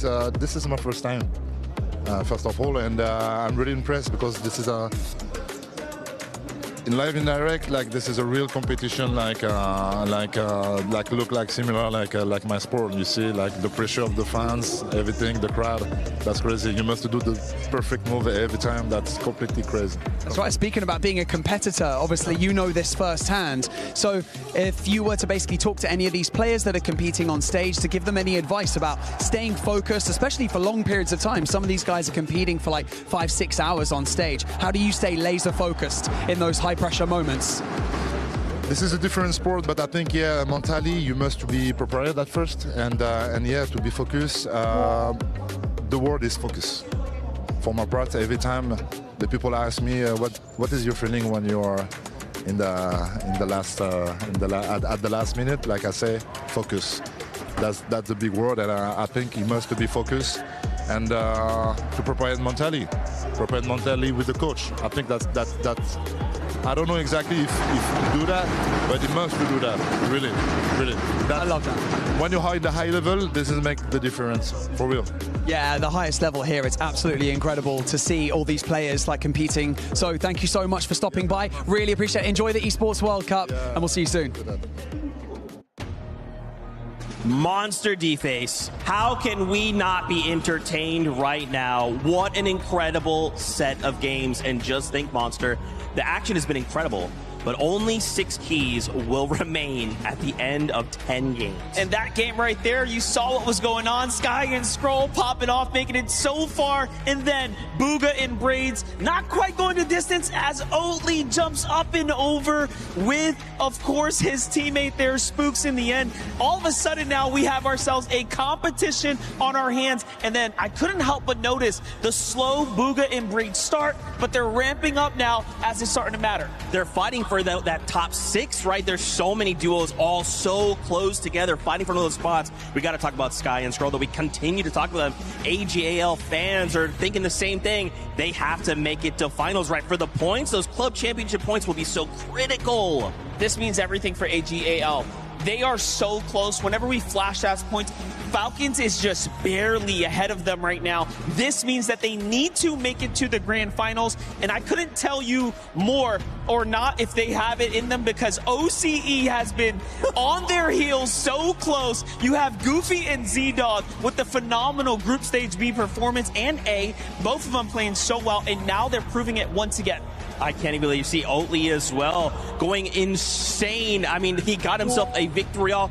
Also, can't forget like Booga and Braids been fighting, right? It's tooth and nail. I feel like this is going to just come down to the wire. Yeah, definitely. And, you know, it's going to be heartbreaking as well. This will be the defining moment. These games are critical. We are quite literally running out of chances here, Zeke. It's scary, bro. As I look at these keys, I just keep thinking the same thing. Top 6, top 6. Zeke, tomorrow's finals, only the top 6 will make it.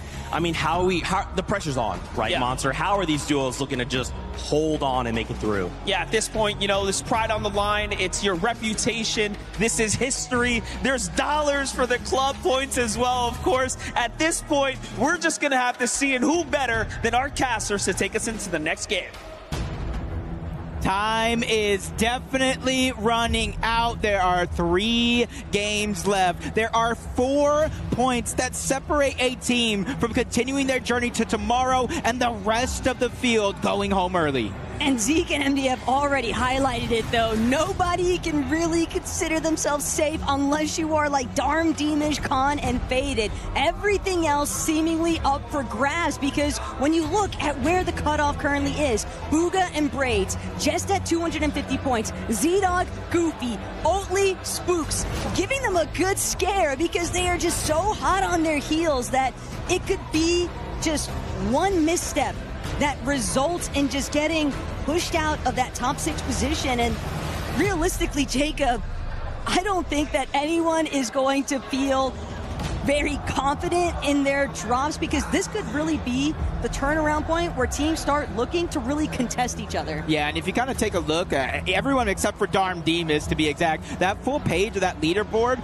kind of very, very similar when it came to the elimination points that they're getting throughout the tournament. The biggest differential is the placement points. It is very, very volatile in this reload mode. You've seen a lot of teams not necessarily get placement points until zone 10, zone 11 sometimes. That is almost literally the end of the game, which really goes to show you could play perfect for literally, what, 17, 16 minutes, and then all it takes is that one mistake to cost you everything.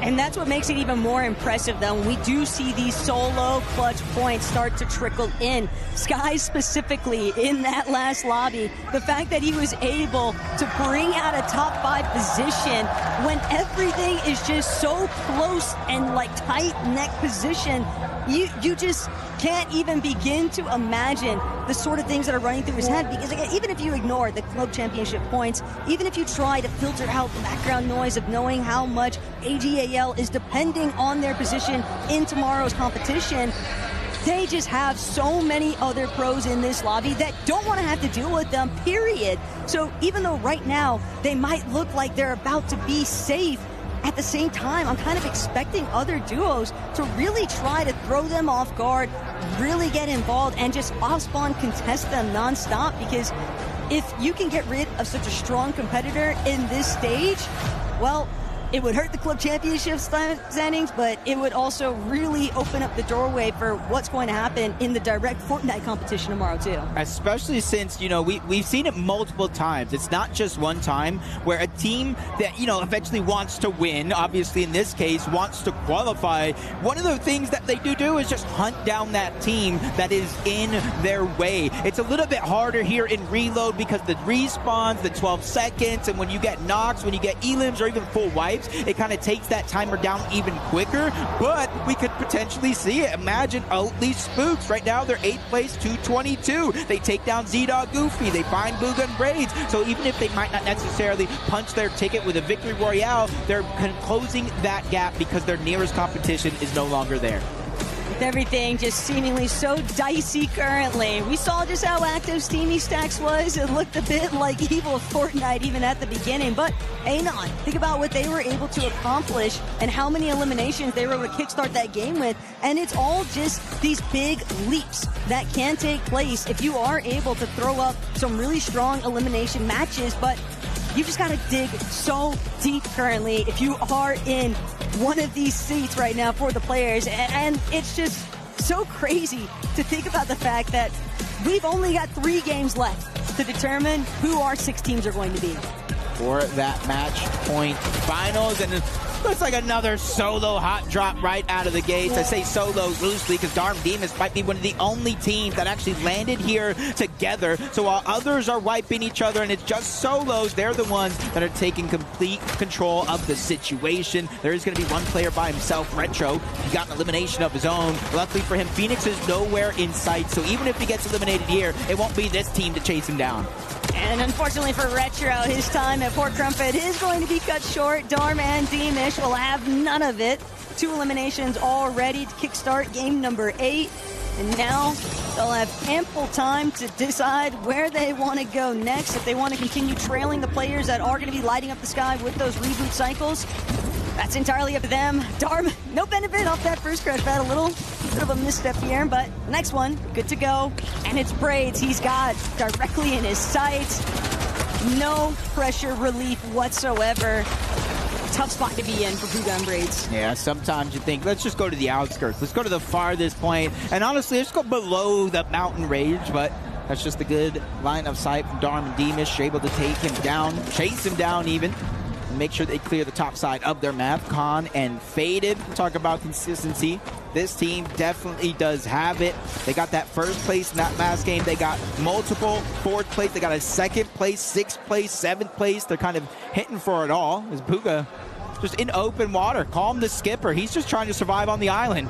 They are just so far gone though, Jacob. When you are this deep into the ocean, okay? This is very clearly not intentional out of Puga and Braids, but they just don't really have any other options to exert. Everywhere you look at has some point of coverage from another duo, another player. And this is where it gets a bit vicious when you are caught off with these early eliminations. We'll see whether or not they can even swim their way to safety, but for Salva, Yasin on the edge of the map currently. But Salva will at least have a little bit of time trying to scope out, size up. Edson and PH Zin will also caught in the mix here, trying to contend against Fazen. Neither side really able to push the other an inch or two.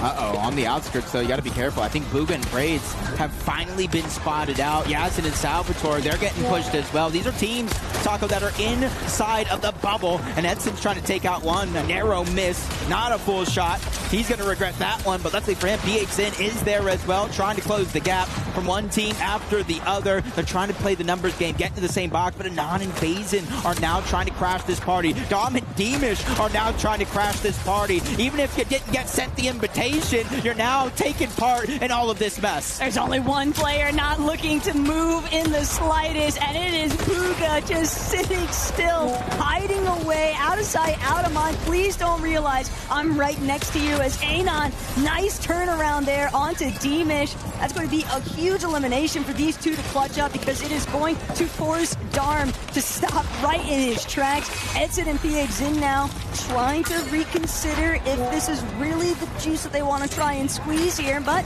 it seems like they're feeling it. Healthy enough, too, to keep this action rolling. Gotta be careful, because they're dropping down, going after the chase. But that's inching closer and closer to Puga down below. Don't know where Braids is at. Hopefully he's getting his game started, knowing that his teammate realistically can't do much. He's just listening to it all go down around him. Even seeing the cam, bro, what do you want me to do? I'm just staying alive here. It's really up to Braids in this situation, but this might actually end up being a blessing for Puga, because Fazen and Anon have just cleared out everybody for here as of now. So when they finally rotate away to try to look for more eliminations, all those scraps are going to be left over for Puga himself. Just scary stuff there, seeing Anon even check inside the building. But man, Izzy, what a shot.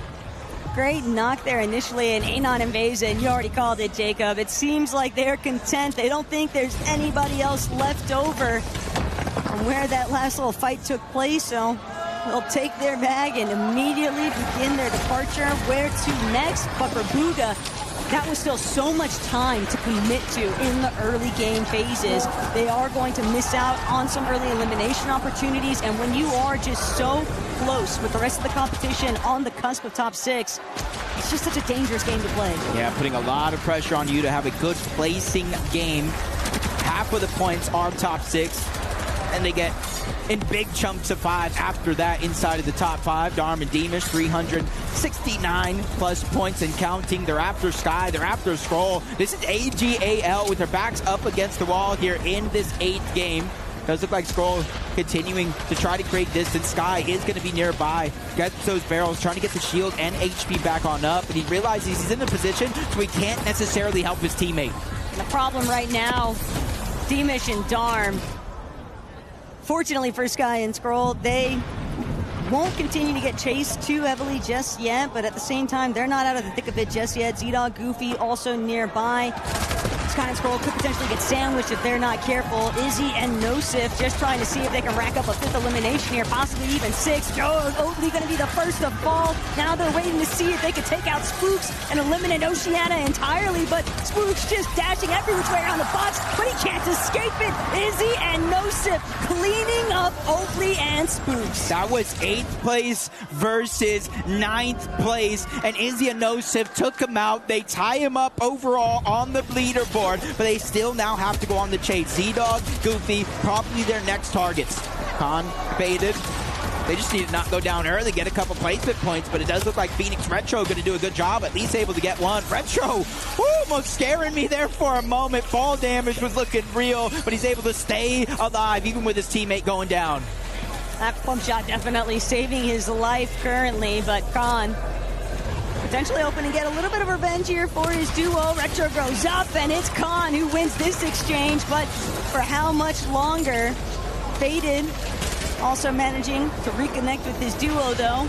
It was a nice little defensive effort, though, out of Retro. It's just unfortunate stuff for NA West that the numbers just too overwhelming. Yeah, just try to go and be a hero. Sometimes you got to do what we're seeing a lot of these teams do, abandon ship, and now we get to see the other side of this Bugha Braidstorm. We know what Bugha's doing. He's on the other side of the map. The zone actually pulled towards him, and he bought Braids so much time, and rightfully so. Look at Braids' loadout, definitely putting himself in fighting form, but now he has to rotate back as a solo, and in the 5th zone. This is where you could potentially see things start to slow down. Teams don't want to risk their loadout, their game, their materials with the reboots turning off soon. You would think as much, but for Izzy and Nosif, it looks like they're only just beginning. 7 eliminations already as a duo, and the fact that they ran straight towards the heart of Slurpee tells me that they want to be involved in as much of the action as they can find, as Panzer now realizing Yapko has been knocked, doesn't want to cost them this lobby. Every single match just so crucial for their standing. They've got to start coming up with the big conversions. They're already playing with such aggressiveness because they know those elimination points are their best attempt at playing catch up with the leaderboard. But with 6 already underneath their belt, Panzer going to recognize the fact that it's just better to get out while we still can. Ooh, nice shot from Izzy on a Darm. On the Demas, just making sure to take down one of the 2 at least. Get 3 more points for the total. Don't always have to go for a wipe, but as you can see, top 16 teams remain. One more team going down here will mean placement points will start to set in and cascade more and more for each and every team that does fall from there on out. But we knew early on in this game, Taco, that the zone was pulling far on over towards the west. And so for Izzy and Nosif, getting these eliminations deeper in the zone is helping because it's keeping them siphoned, not having to utilize their resources for medkits, and that way they can rotate the zone with relatively no stress. And the other benefit, too, for Izzy and Nosif is that 4th place on the leaderboard, Yasin and Salva, they've already been fully eliminated. So that is going to be a primo chance now for those 2 to just continue to climb, knowing that 2 direct competitors in placements above them have been wiped from the lobby. They just got to keep trekking forward, one step after the next. As Khan faded, they have the luxury of knowing that they're a bit more secure in their leaderboard standing, so they're just going to play to their usual standards that they've been following all tourney long here today. But like a lot of players are feeling that pressure. It's almost like mental gymnastics when you're on top side of the leaderboard. Do I continue to do what got me this far, or do I try to change things up, play a little safe, and not take those big risks? We'll definitely see how this one continues to play out as we jump on board Bugha and Braids, actually rotating towards the north. Steamy Stacks, they're trying to get a lot of that extra loot. We do know there's many machines nearby. As long as they have the gold, definitely not going to be too pressed to try to make their way on out, or at least not just yet. Problem for Bugha and Braids, though, is that they keep having to reboot one after the other, and not only that, but they're more so trapped. It feels like they're hostages at Steamy Stacks, especially with two other teams a little bit more center position, kind of holding them at bay, and they're not the only ones getting held back by the lobby right now. Sky, Scroll, all eyes on you, and not for the right reasons. Izzy and Nosip trying to see if they can take out even more of their competitors. And of course, with Galit and Shari also applying the pressure, the builds are just getting burnt thin at such a fast rate here. Sky and Scroll are forced to fall back even further towards that edge of zone, and that's going to put them in a rather exposed position because A, they've still got to try and make it in, but B, there's other teams trickling in behind them. Yeah, just making it hard for them to try to survive. Yapko's there on the other side. Sky actually going full aggressive, knowing that Scroll is there to back him up. Instead of just using the med kit to trying to push another player off their position. Panzer, Yapko actually run into Bugha. His teammates already down. Reboots are about to turn off. Bugha, no! This is the 4-point lead. This is the team in 6th place, and now it's all up to Braids. The only silver lining currently is that it is top 15, so it might only be 3, but something to contribute. Oh no. Nail biter position for Braids. He just won't be able to see it through. Sky and Scroll immediately picking him off.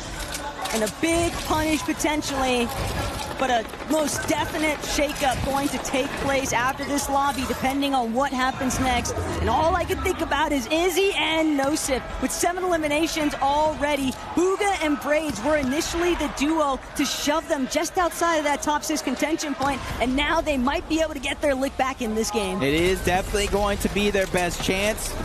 Not only Bugha and Braids, but some other competition like Oatly and Spooks are already out of the way. But it's not just Izzy and Nosip that have been progressively climbing up that leaderboard. Khaled and Chari as well. They have a good shot, sitting in 11th place so far. 209 points. Definitely going to need to step it up, but anything is definitely possible. Khan and Faded, they're looking up towards the high ground. Anon and Vazen, they're the ones in the line of sight. But this is where you got to realize, can't bite off more than you can chew. Any one of these one moment, they're going from one target to the next, just trying to hunt to see who makes a mistake that they can capitalize on.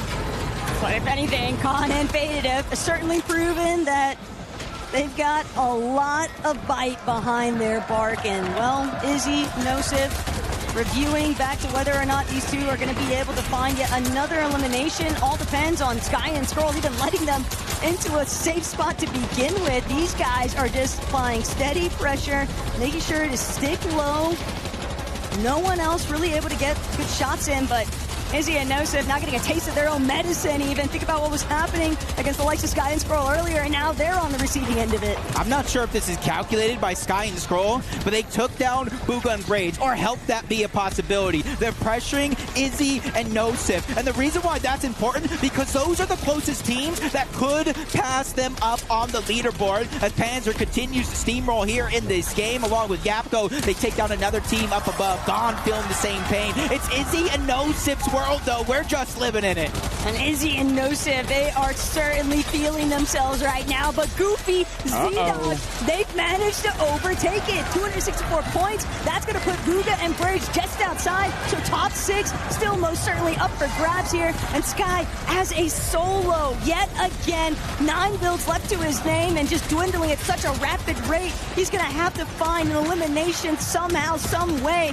Hopefully another player just a little bit more injured. Knight just on the other side of his wall. Same intentions though, but for Knight, much better positioning in terms of points. Much less pressure that he's feeling. He's even looking up, seeing what's going down. Full team trying to pressure. It might not be something he wants to get his hands full with just yet, but Sky being by himself, Not only playing for his teammate Sky, not only playing for their coach, but playing for AGAL, the club championship. And he has no builds left. Essentially looking for a miracle. Faded. I do believe he might be by himself as well. That could be an opportunity for him, but he's lurking back. Izzy and nonstop. They have the numbers, but Scott, you have the time. He's got the visual audio cues, but the moment that he looks one way, immediately faded. Finds him at a separate line of sight. That is such an unfortunate ending here for Sky and Scroll. And now teams are top 6 and 7 currently duking it out to see whether or not they can overtake each other. Top 5 completely exposed currently. It all depends on whether or not Izzy and nonstop can find another victory royale in this competition weekend. OCE on high ground again. 279 points and counting. They're essentially going toe-to-toe with Izzy and nonstop to try to keep themselves inside of that bubble. But Izzy's going to feel the pain. Big shot's going to land. Drop to 60. Off the top of the leaderboard, one by one.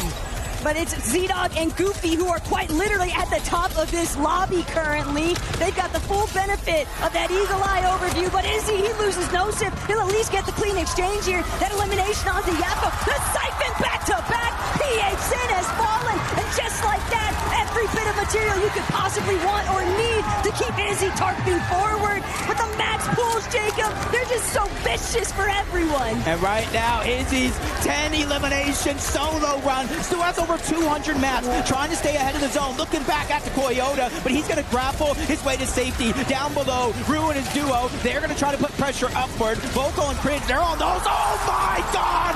Izzy, what is this madness? Cringe on the, oh my God! He does it again! Izzy is putting the team on his back! He has another, oh no! Oh! No, he's got to take it, Jacob! This has to be the one! He's got it way too much going in the tank! This is everything right now for Izzy! This is it! The two teams fighting for that bubble spot! Izzy putting on a masterclass performance, but it's Z-Dog up above. Full HP, full shield, but he's running out of builds, and he steals away a highlight moment. You can tell, though, just how nervous Goofy and Z-Dog became in that instance. Nothing was unlocked by any means. Izzy and nonstop, those huge eliminations, they have got to have overtaken pretty substantially on that leaderboard. I told you, Seven. I told you the players are not the only ones feeling this pressure. I feel like every single moment, every single tournament that we play, there's always one of these moments where we just watch it, a masterclass performance, but it's Goofy and Z-Dog that deserve the credit. Throughout the course of the game, they pass Booga and Braids, they win the game, so you gotta imagine where they're at the leaderboard. I'm just still trying to take it all in, what just took place there, though. You see one, you see the next, but this man did a full 360, blocking off with the ramp perfectly, and to find a third elimination strung together. Jacob, I've got to hear what these guys are saying.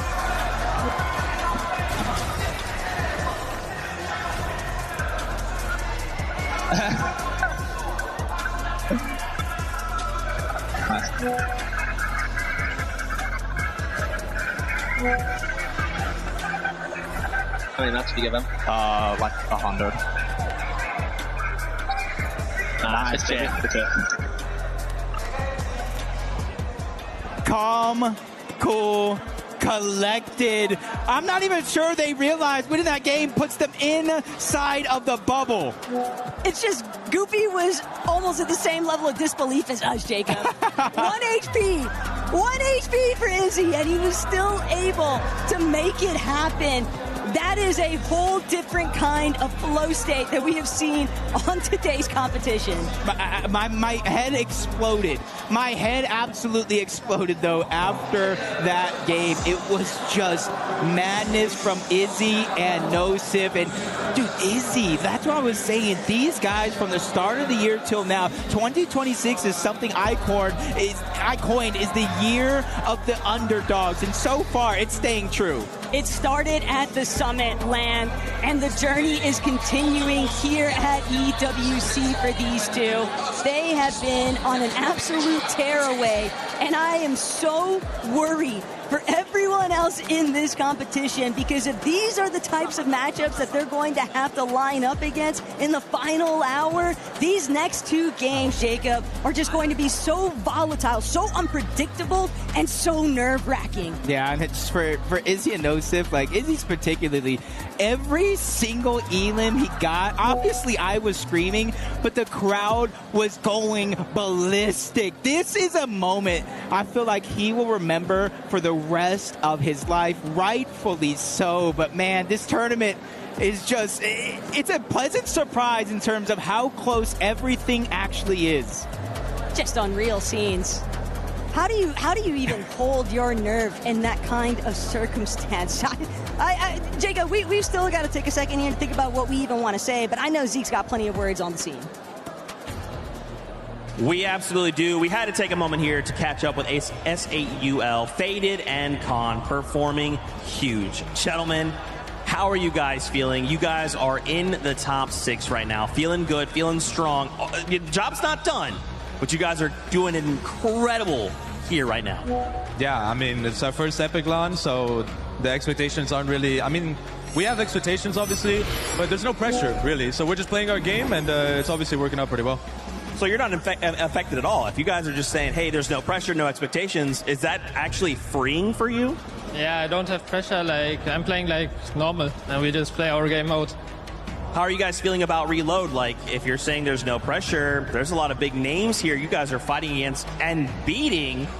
Does that feel any different? Does that feel like, oh, it's just me at home, just doing more of what I do? Yeah, I mean, the qualifier that we played, which was like qualifier 2 where we qualified, it was the exact same thing. We just played our game. It doesn't matter who's in the lobby. It's the same thing. Is there anyone in the lobby that you think, man, if that was them and we knew it was them, it might make you shake a little bit, or do you not care? No, I don't care, actually. That's so crazy. How does it feel to be part of SAUL, man? You guys are representing them. You guys are showing up. The fans are going crazy for you. Would you say anything to them? Yeah, I want to shout out everyone that's supporting us. Thank you all, and also for Seoul for letting us represent them and doing well in this tournament. Yeah. What? Same question. How do you feel about representing Seoul? Good, very good. Anything you want to say to fans? Yeah, no. Okay, too shy. That's okay. Final question for you. Obviously, like I said, job's not done. What's the plan for the last few games? Is it still just like, hey, man, let's just do what we do? Yeah, I mean, if it's working, why change it? Is it the plan the same for you as well? Yeah, it's probably the same. We just keep next games. I love that, guys. Well, hey, best of luck in the later half of the competition. Remember, job's not done. Stay locked in. Thank you so much for right now. We'll see what else is going on at EWC.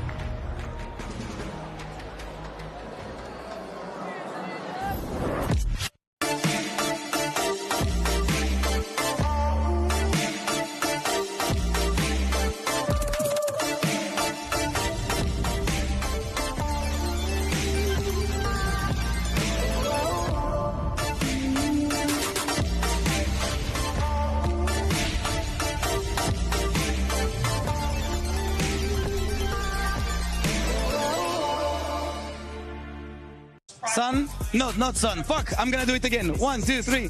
And I'm here. Yeah, it's Lutti here from the crowd. I'm here with the family, dad and son, Guillaume and Theo. Hey, how you doing? You doing fine? Yeah, very. You're gonna go for French, don't worry, bro. So I have a few questions, I'm gonna ask them in French, and they're gonna answer in French, and then I gotta translate for you guys. Première question, du coup, est-ce que c'était la première fois que tu venais voir un événement e-sport? Oui, tout à fait. Première fois qu'on vient à un événement comme celui-ci. Très sympathique. So I asked him, is it the first time you see an esports event? He said, yeah, it's the first time, and it's really chill and really cool to watch, actually. Est-ce qu'aujourd'hui tu comprends un petit peu mieux ce qui se passe sur Fortnite, du coup, quand tu vois les games, ou ça va trop vite? Oh, complètement. J'arrive mieux à comprendre les heures que mon fils passe à jouer à ce jeu. Et je trouve que c'est une bonne chose d'être venu pour me rendre compte de tout ça, exactement. So I asked him if he understands better and better the game after the games goes, and he's like, yeah, I actually got it really better game after game, and I now know what my son put so much hour and effort in these games, because it looks pretty impressive. Théo, petite question, toi tu joues beaucoup à Fortnite, c'est un jeu sur lequel tu es assez fort, t'en es où pour l'instant dans ton niveau de jeu, et là ta journée aujourd'hui, est-ce que toi aussi, c'est un de tes premiers events e-sport? Ouais, c'est un de mes premiers événements e-sport, et voilà. Et t'as un bon niveau sur le jeu? Ouais, pas mal. Tu saurais dire combien t'as mis d'heures sur le jeu ou... Non, je sais pas trop. Okay, so I asked him, like, is this his first event esports as well? He said yes. Did he play a lot of Fortnite before? He said yes, of course. And how many hours did you put? And he's like, I can count, so I don't know. Maintenant, est-ce que ça fait plaisir de partager ce moment avec ton père, du coup, de pouvoir justement lui présenter, lui, pour une fois, c'est toi qui lui apprends des trucs un peu. Ouais, ça fait super plaisir. So I asked him, like, is this a good feeling for you to help your father to understand your games now? Because he's here today and he come with you. And he said, yeah, it's really cool. And for first time, it's me explaining him something and not the opposite. Goofy and Sea-Dog are able to get that victory royale. But ladies and gentlemen, it's all about easy with the clutch, because that was a clutch. And then, am I saying this right? Look, he left us. Yo, That's what? Wait, hold on a minute. He became bad. Brother, you're supposed to be over here. Those The clutch take his job. Kelly, the clutch factor from Easy off the chain. I mean, my goodness. You hear him now, and we're going to be screaming on this desk right now. Izzy and No-Sub absolutely crazy, going on a tear as a solo clutch. And we all thought it was done. We all thought he was over. He literally was down to 1 HP and still able to clutch it out. Minnie, welcome to the desk. How you liking it? I mean, I'm loving it. The vibes are great. I mean, can we have a desk like this every time? I mean, we got fans behind. We got Vivid as well. Oh, I mean, that end game is worthy of the hype. Izzy, I genuinely thought with that momentum that he was getting towards the end there, he was going to do it. It was like, yeah, everything was against him. The odds are against him. But it's Izzy. He's in that situation, and he just couldn't quite make it happen. Now, win or not, that's one of the greatest clutches in Fortnite history. I mean, on stages like this, we rarely see a player just single-handedly decide, I am not done in this game. I'm taking down anyone in front of him. The amount of times he's in front of a duo where you're like, there's two people in his box. I mean, how on earth does he come out of these on top? A phenomenal performance, one of the best you will ever see. Honestly, we were all so hyped up watching that, and him being able to clutch it up too. We talk about the clutch factor for the longest time. I'm just happy we finally got a chance to see it from some of these players that actually needed to do it, right? Especially from this duo, because with that performance, once we end up seeing the overall, they might end up jumping all the way into top 6, which top 6 are going to get a chance to go to the match point finals. Talking about a duo that's actually not here on the first page, Minnie, I want to go with you, actually, because we saw this from the get-go, too, and it's none other than Booga and Braids. It seems like they were just playing too passive. They did come into this match in the top 6, but I don't think that's going to be the case after this one. Yeah, they needed to hang on in that game, and they couldn't do it, really. We thought they were sort of cooking up a really interesting strat. They were all the way out in the water. I thought, yeah, maybe this is their time to really have a good game, but I want to look at these highlights.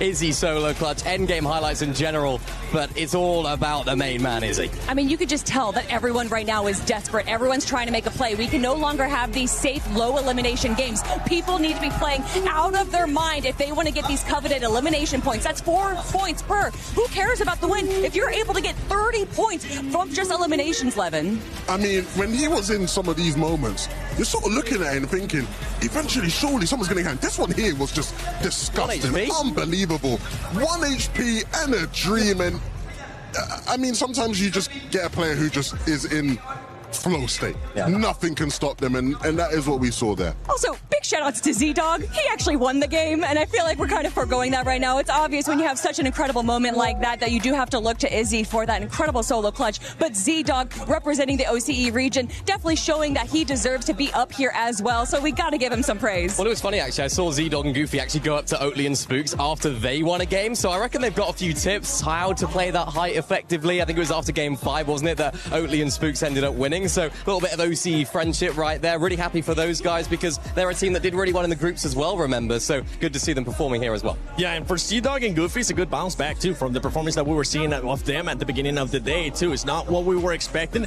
but now we're also seeing those major teams, major players too that we wanted to see finally starting to show up. There you go, we got the right one working. But I want to see the overall too, because the overall is going to be able to tell us a lot. We only have 2 matches left. We're going to be able to decide which top 6 teams are going to be going into match point finals. Before this, all these duels got ready to for top 7. That's not the case anymore. As you can see there, top 6 between 6th place and 7th place, Kelly, only separated by just 5 points. And we know just how much these games can change. We just saw a team in the bottom 10 being able to clutch out crazy amounts of points, and that can happen time and time again. Just look how close these players are right now. Yes, and Salvatore, who had such a good start to the day, currently sitting at 295 points. But of course, Sky and Scroll, not within qualification, but just 5 points behind Levin. There's just too many opportunities for anyone to break into the top 6. I just saw Khan and Faded's coach, BloodX, and he was walking past and he quickly just went, Sky and Scroll ain't qualifying. I said, oh no, man, what are you on about Sky and Scroll? He said, Khan and Faded, I don't know, them brothers are not qualifying. So again, the pressure is high going into these final 2 games for AGAL, Sky and Scroll. I mean, we could talk all day about how this isn't where we expected them to be and the flow of the day, but what matters now is what they need to do to actually make sure they are in that top 6 by the end of it. And luckily for them, they do have a bit of a gap too to 8th place, so they're not going to be feeling the pressure from as much, right? From Booga, from Cringe, from Oatly and Spooks as well, but it's all about catching up to that top 6. Yeah, not as much pressure, but when you think back to how they've performed off spawn, it's been a bit mixed when they've been contested in later stages of tournaments. They've gone down in those situations early on. They've also won out in other situations, so really interested to see how those guys end up coming out of this game. And on the bottom half of the leaderboard, things are looking pretty rough for a lot of these teams. Interested to see how these guys actually now come back in the last stage of competition. I mean, you say pretty rough, but 221 points for 11th place is just, what, 80 points behind 6th place? So that is a victory royale with, what, 5 eliminations? And obviously that counts for everyone else to go down early. But we've seen a lot of our top teams have rough games, even at the very end. Even when they are snowballing, we cannot just be sure just yet. So, although I don't know if it's necessarily likely that any of these teams in the second page are going to get into the top 6, I wouldn't say that it is impossible. I was looking at one team that you actually brought up earlier, Levin, and it's none other than Geekay with Japco and Panzer. They're at 183 points, and talking about the points and everything that's going on, right, with the top 6. Top 6 right now is 295. We've seen duos being able to get 100+ points, and they've been able to bounce back too. Remember, first time we talked about them today was because they were at the bottom of the leaderboard. Do you believe that this squad, that this duo might have what it takes to actually jump up that leaderboard? Do I think these guys can almost do a Dharma Demish of yesterday where they get like an 18 bomb? Probably not. Fair enough. I think it's fair enough too, especially with only 2 games to go, right? What is one duo that you're currently looking at and you're wondering, okay, this is what they need to do to make it in the top 6 that are outside of top 6? I mean, Sky and Scroll, just win the off spawn. If they are going to get contested right now, make sure you don't go down early, because not only is it important for them, it's important for AGAL as well. The door is open for them overall in the club championship standings. Sky and Scroll, you got to make it happen. Booga, Braids, I talked to you guys at the start of the day. You guys are close. We know that you can do it. We know that the Lion might be sleeping right now, but once he wakes up, he will be roaring. And of course, currently sitting in 8th place, he is just a few points behind him, and Braids have proven themselves time and time again, getting the last spot to EWC Reload Elite Series, and they do not want their run to end here, to end now. And I don't think it will. I've got a message to Yasin and Salvatore. Unconventional. I'm not finding myself speaking to Middle East duos often, but this is a team who has been so impressive today. Don't slip at the final hurdle. Continue to prove people that your region is worthy of the spots. Hold on in these last couple games. For all these players, it's not the time to hide. It's the time for you to shine, as we're going to be heading into the final 2 matches of survival stage here at Fortnite Reload Championship at EWC 26. Taco, Jacob, it's about to get intense. It's already been so intense, too. That's the craziest part to think about. But I love how the analysts were able to just really touch on the fact, Jacob, that these teams that are currently sitting in that 7th and 8th position, specifically Sky and Scroll, they know what it's like to be in these types of kind of choke points. And they've been contested before.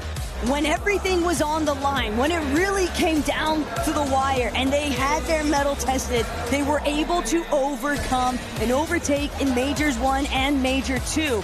All of those experiences, though, from the Summit Land, from those first 2 majors of the year, culminating into this moment, because you have to anticipate that they are likely going to be contested off spawn. They are likely going to try and be chased down by other duos that don't want them to make it through into tomorrow's competition. And for a team like Yasin and Salva, they've just got to overcome every obstacle in their way. Yeah, it's not going to be easy. Even Braids getting taken down right out of the gates. Booga being left by himself, something that we saw at the start of that last game.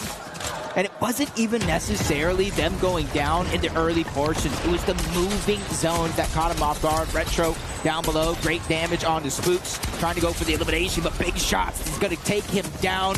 That's going to be a big knock.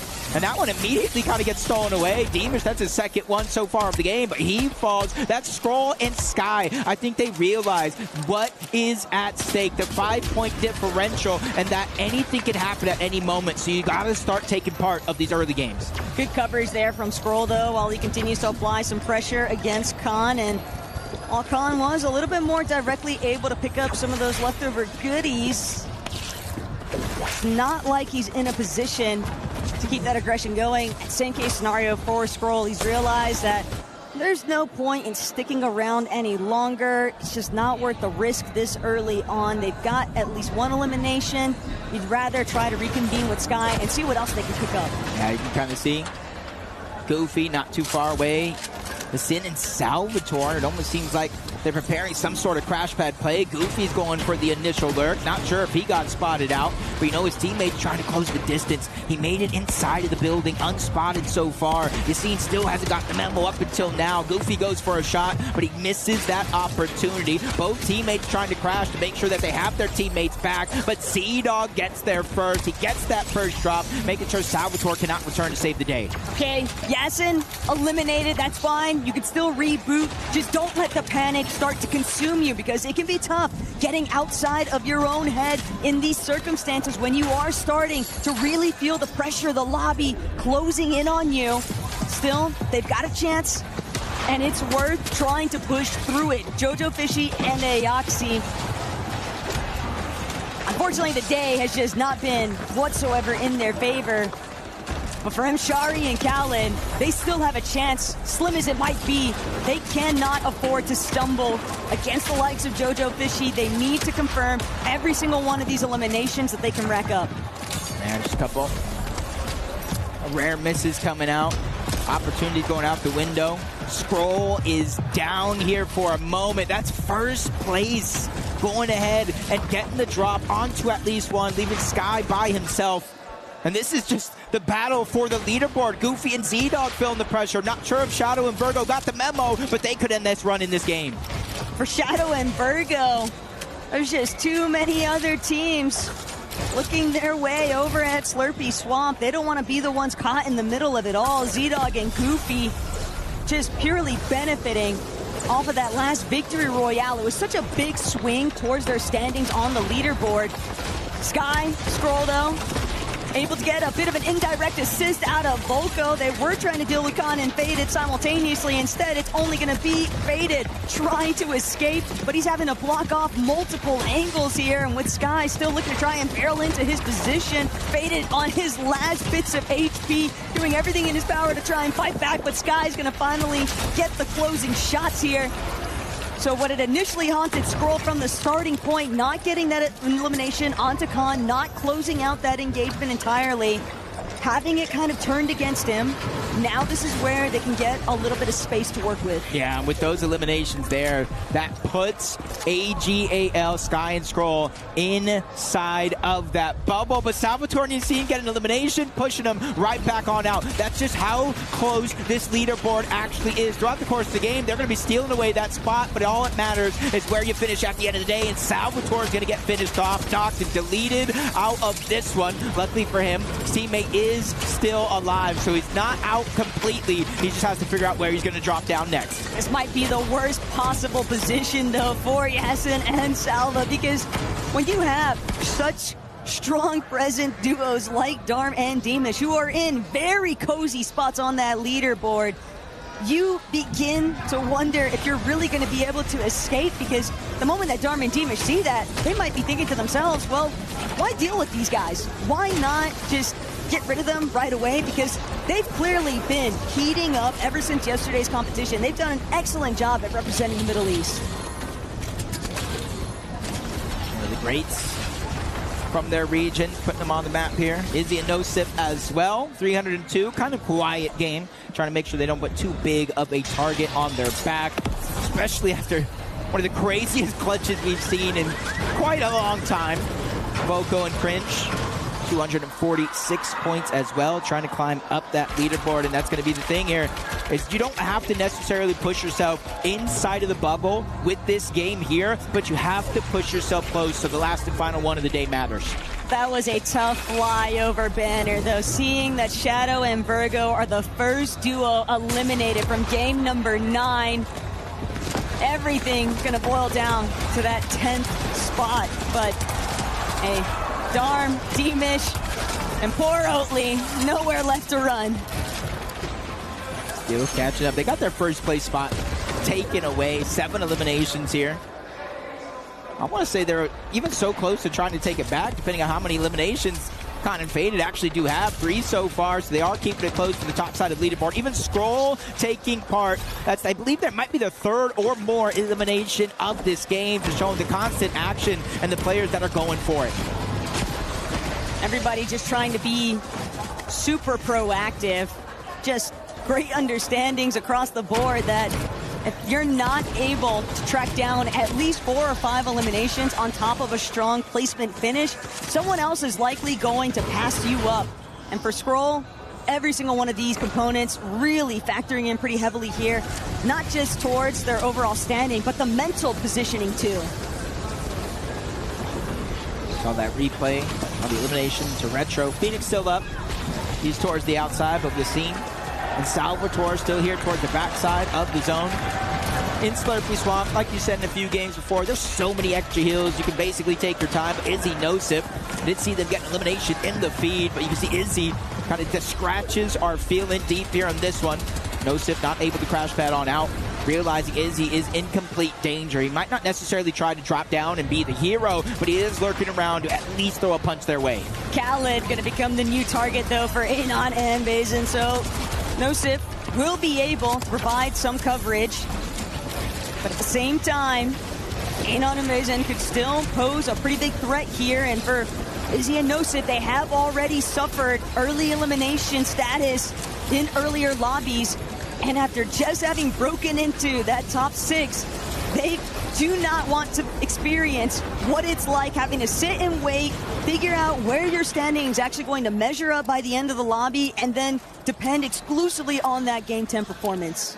See the leaderboard on the side. 6th place is where you want to be when the day is over. That is AGAL, Sky, and Scroll, 299 points. Salvatore and Yassine, 1 point away, 298. And then Booga and Braids, that at 1 point in this tournament were inside of the top 6, 253. Obviously from there, that's where the gap does open up, 7th and 8th place. But if you have that Izzy and No-Sip type performance, that Darm and Demish type performance, it is almost no worries to bring it to the last game and give yourself a chance. I'm gonna keep it a stack with you though, Jacob. Asking anybody to do what Izzy just actually accomplished, I don't know, that's asking for a lot. But poor Yasin just continuing to get picked apart here by Demish and Darm. They are just like hawking them down every single corner, not allowing any kind of a safety net to be provided at Slurpy Swamp, even with Yasin and Salva sticking around, trying to play through the storm, hoping that eventually Demish and Darm are going to bail out of dodge, and it's just not going to be the case. And for Booga, Braids,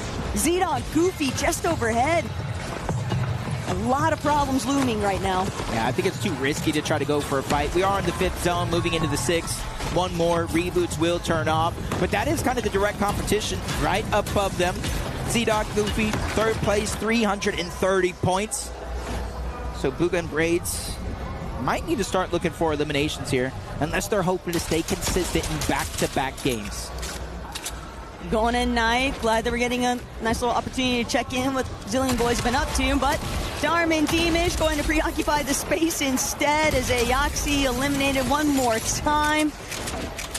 Just brutal fixations here out of Darm and Demish. It seems like they were not content with watching Con and Faded overthrow them in that 1st place position, and they are immediately trying to make up for lost time here. 10 eliminations already, 30 points alone, just off the starting phase of this match. And for Con and Faded, they're trying to match the pace, but it's just not easy. Darm and Demish just have such a firm grasp on these teams that are getting smothered over towards the center of the map. Yeah, they're literally closing the gap before placement points even start to set in. through eliminations alone. 30 points with those 10 eliminations for Dharma Demish. And you see them kind of rotating towards the side. We are in the 6th zone. Now it would be disastrous to go down. You will be able to get rebooted back in the game, but where will you land? What loadout will you have is going to be a whole nother question. Sky and Scroll in the distance, Booga and Braids. I talked about them already positioning themselves relatively early inside of this zone, and so far it is working out in terms of placement.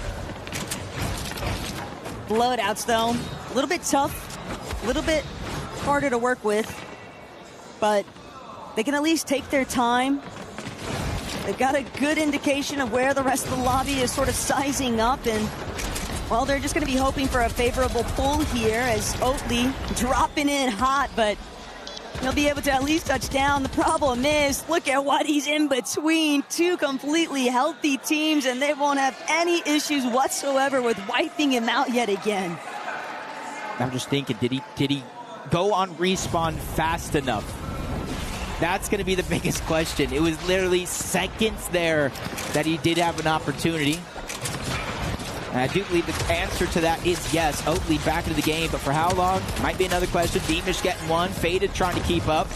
They're trailing roughly 5 eliminations or so to Dharma Demish, who are now on 12 eliminations, continuing to light up the leaderboard, and it's making it easier for them to catch up to first place, because now Faded has just been eliminated by Phoenix and Retro. Khan gets his get back, getting one, but now at what cost? Because he's a solo. Can't help but think that Dharma Demish are trying to beat their own record after yesterday. 18 might not have been enough. 12 already just tells me that they might be going for the full 20 or even better still. It's just a very tall ask though right now for Faded to continue holding down that #1 position. Either way, Sky and Scroll, they're finding a whole different type of demon here because they need every single point that they can acquire. They have to ensure that they are within that top 6. There is just so much riding on this competition. They cannot be eliminated. The club championship points being at stake, but for Yasin and Salva, they'll be happy to collect on that elimination towards Khan. And this is the team that we're watching on the line. 6th place for Yasin and Salvatore. Good elimination there. It's going to mean they can hold on to it just a little bit longer. But Dharma Demish, a 13th elimination of this game. They already have the record for the weekend so far, and they're just trying to break it, take away that first place spot. Sky and Scroll, though, a team that you do have to watch out for. They're playing right now to try to go ahead and put themselves inside of that bubble. 3 eliminations so far, doing a good job of closing that gap.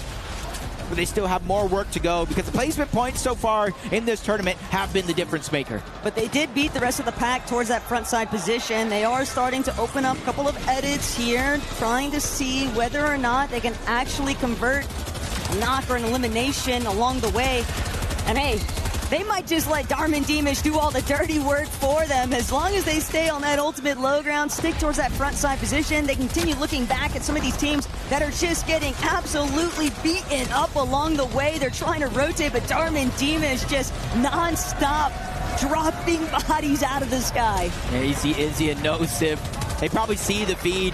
They see what Dharma Demish is doing, so they're just trying to fall underneath the radar, not become a target by any means. Goofy and Z-Dog as well, 4 eliminations, trying to keep their top 3 spot intact with a good game here. Sky and Scroll continue to get aggressive. They're not playing for top 3, they're playing for top 6 as of now. You can see them and Yasin and Salvatore with eliminations, kind of stealing the spot away from each other as this game does continue to move on. Definitely going to need a refresh soon enough, though. The material count could be a bit healthier. And as things start to really trickle in, frontside position, separating layers too. Looking down, they might be able to get an opening shot off onto either Toyota Yuma or Zidon Goofy, but their intention is clear. It's just to stay one step ahead of everyone else and continue to lock down the front side. Yeah, even shockwaving into the same box, going into the zone because they're willing to sacrifice that HP to get themselves a good and safe spot. Goofy and Z-Dog probably doing the same thing, but using this moment to try to heal up. New team on high ground, though. Cringe and Voco, they have the rocket, and they're shooting down. Dharma Demish was their initial target, but it's Sky and Scroll that you have to wonder how they're going to finish in this game. 3 eliminations, playing for more than just themselves. We're talking about the Falcons AGAL Club Championship. If they don't survive this survival stage, they're almost giving it up. Just waiting to see whether or not somebody else is going to end up dropping to where they were at. But for right here, right now, Demish and Darm looming overhead, continuing to pose such a big threat here. But it's Knight and Gone who have been eliminated. That's one team that is inside of that top 6. So a little bit of cracks beginning to show in some of our competitors here, but for Dharma and Demish, it is full steam ahead. Booga Braids doing what they can to muster up a little bit of that front side positioning, but Nosif and Izzy, one of the last teams you want to encounter right now with the way that they've been firing off, but still low on the material count. Salvatore goes down.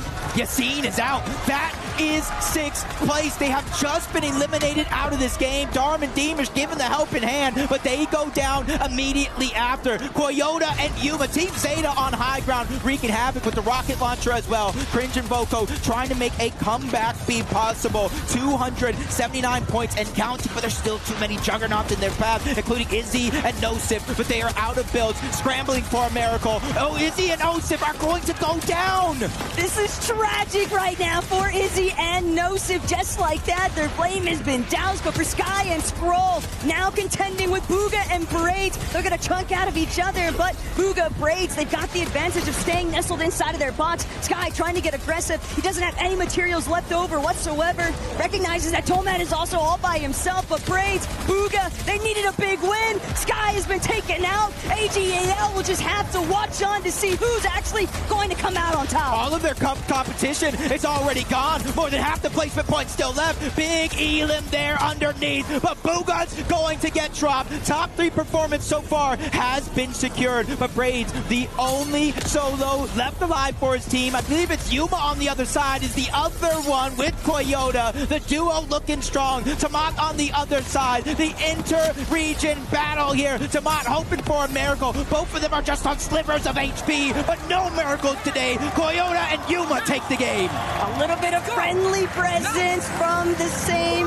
region, but for Koyota and Yuma, they have been here before, and they are looking to lock this one down. They desperately needed this performance too, Jacob, because this Victory Royale just put them within that striking range of the top 6. Yeah, they started this game in about 11th place. And throughout the course of that game, we saw Gon and Knight go down, which were 4th place. We saw Yassine and Salvatore go down in 6th place. We saw Sky and Scroll as well, who were in that hunt, go down. Eventually, Izzy and Nosif, but by that time, it was just far too gone. They achieved enough points. So Yuma and Koyota, another big win. I know we have 1 game left, but imagine what the leaderboard looks like after that.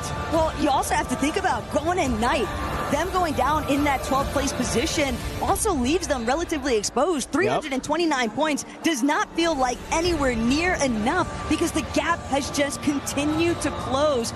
Only teams that are realistically safe at this stage, looking at Khan and Faded, Darm and Demish, but everything else feels up for grabs because from Z-Dog and Goofy all the way down to where Booga and Braids are at, everything is just too close. The margin of error is just so slim. Yeah, and that's a big one there for Yuma and Koyota. They were kind of struggling to make it past that top 8 placing throughout the day. Multiple 8s, multiple 9s. You throw a 12 and a 13 in there as well. But in that last game before the win, they got a 5th place, which was good, showing that upward progression and then eventually continuing that trend with a Victory Royale. Unfortunately enough, though, the biggest downfall of that entire situation is they only got 4 eliminations, so only 12 actual elimination points, only 72 points to try to close that gap. But the most ridiculous thing to think about right now is that we have 3 separate teams all tied up with the exact same amount of points. Sky and Scroll, Izzy and Nosif, Gon and Knight, all currently sitting at 329 points apiece. And when you think about the fact that they are our 4th through 6th place teams, Yasin and Salva just outside of that with 322. Cringe, Volko, Booga, Braids also tied up at 304. This last matchup is going to determine these teams' fates for tomorrow. Yeah, and I agree with you. I feel like only the top 3 are safe as of now. From what we've been witnessing, teams, even when you go down in 12th place, that's only 12 placement points. There is still 48 on the board, more than enough to close the gap at any turn. Tamat Mofu making it deep into that last game, trying to give themselves a heroic one, which could, in theory, still be possible. They have to take out their closest competition and then maybe end with a certain number of eliminations. So it's a little bit out of their control, but still a possibility. I'm a man with dreams, Taco. I think so is AGAL. They're hoping that they're not losing theirs along the way, but we'll get more insight onto what happens next with some of these club championship points, because right now we've all got to take a breather, so we'll be right back.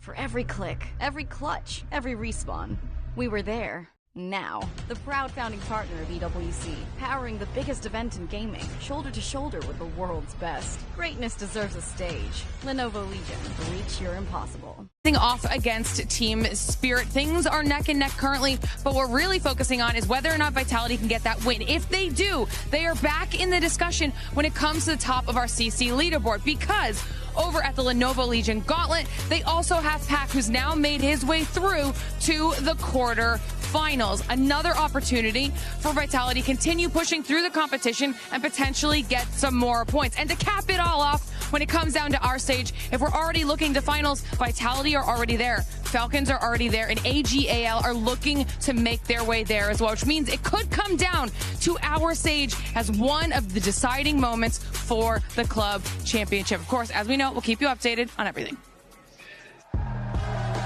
The stakes have never been greater.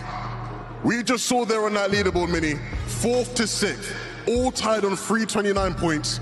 The teams just outside of that, from 7th to 9th, all in just about a 20-point range. It's going to get crazy in this final game. I mean, 7th place team's only 7 points away from that 6th place as well. It's honestly too close to call. This is survival stage at its finest right now, because there'll be teams that will be upset at the end of today. There'll be keys that are getting crushed that maybe shouldn't be getting crushed if we were to look at teams on paper. Sky and Scroll, one of them, what a performance right there. They still haven't put themselves ahead of everyone else. They keep giving us reasons to get scared about them. They're making it really close to a mini. I mean, look at some of those teams on the outside, right? Yasa, Salvo.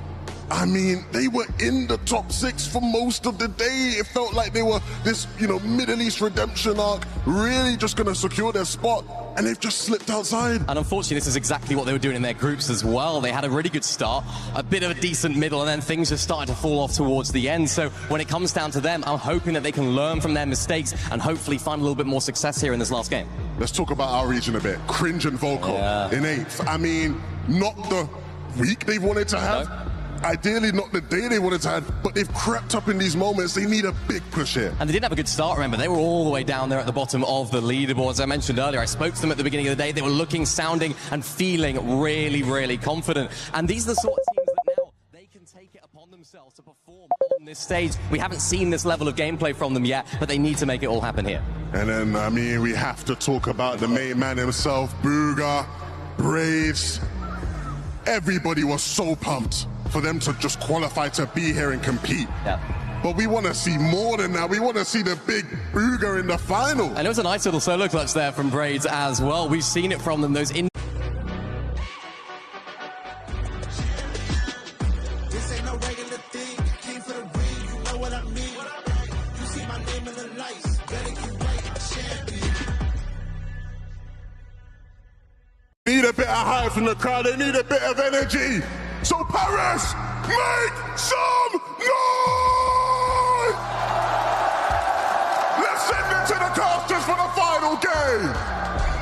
Levin's always wanting people to make noise, and after the last couple of games, we are definitely hearing the crowd go wild today. When you kind of look at that leaderboard, Darman Deemish, 432 points, Con and Faded, 405, and then Z-Dog and Goofy as your top 3, 363 points. I'm not the man to make guarantees anymore after yesterday, but what I do know for sure is they are looking safe.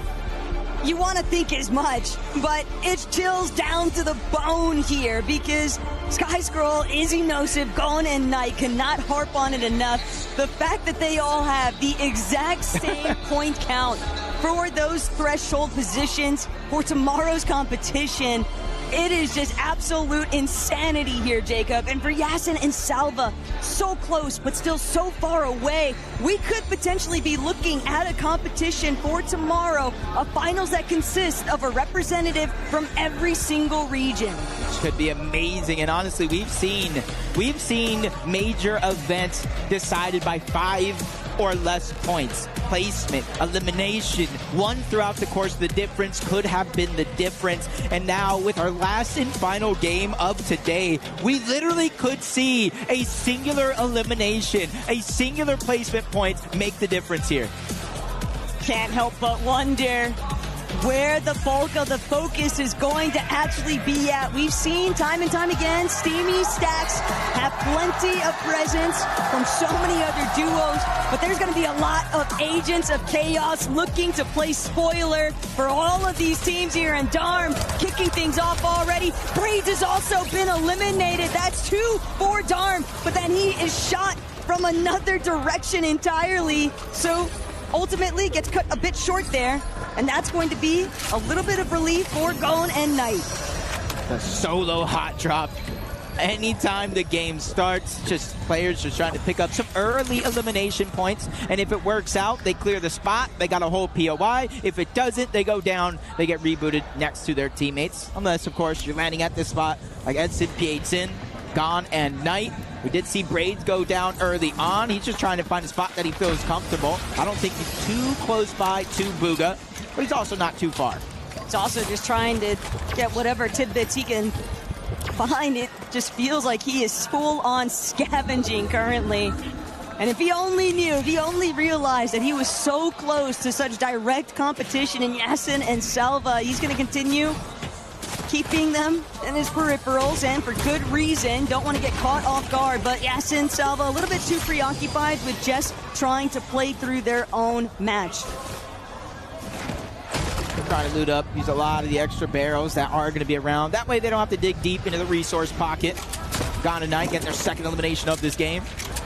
See all the pile of loot, picking and choosing. You want this, you want to take that, what do you want? Knight coming in, probably fresh off the respawn, and he's getting gifted a full loadout out of the gate. These guys have been putting on such a great show this entire weekend, but sometimes when you're tied at 329 and you're at the bottom of that tiebreaker, it tends to come with nerves. For sure, and even for Goofy and Z-Dog. Well, we want to believe that they're in a relatively safe position because of the fact that they are currently sitting in third before coming down to this final matchup of the day. Still, don't want to find yourself completely on spectator mode if you are this Oceanic pairing. I think the funnier thing to think about, though, is even last night I had a chance to run into both Z-Dog and Goofy, and Z-Dog said, I will be there in finals. And it looks like he might have manifested that into a reality. Hey, even leading up into this, I was always being told, look out for Z-Dog. His mechanics, fighting skills, insane. Retro trying to put pressure onto Spooks, who ends up landing a sneak attack onto Phoenix. Not sure how he got away with that one, but Oatley's coming in to try to crash the party, but Spooks going down, leaves Oatley on the back foot. 12 seconds, an official clock has been started, but with no shockwaves, no shotgun, and quickly running out of builds. Oatley needs to just hold on.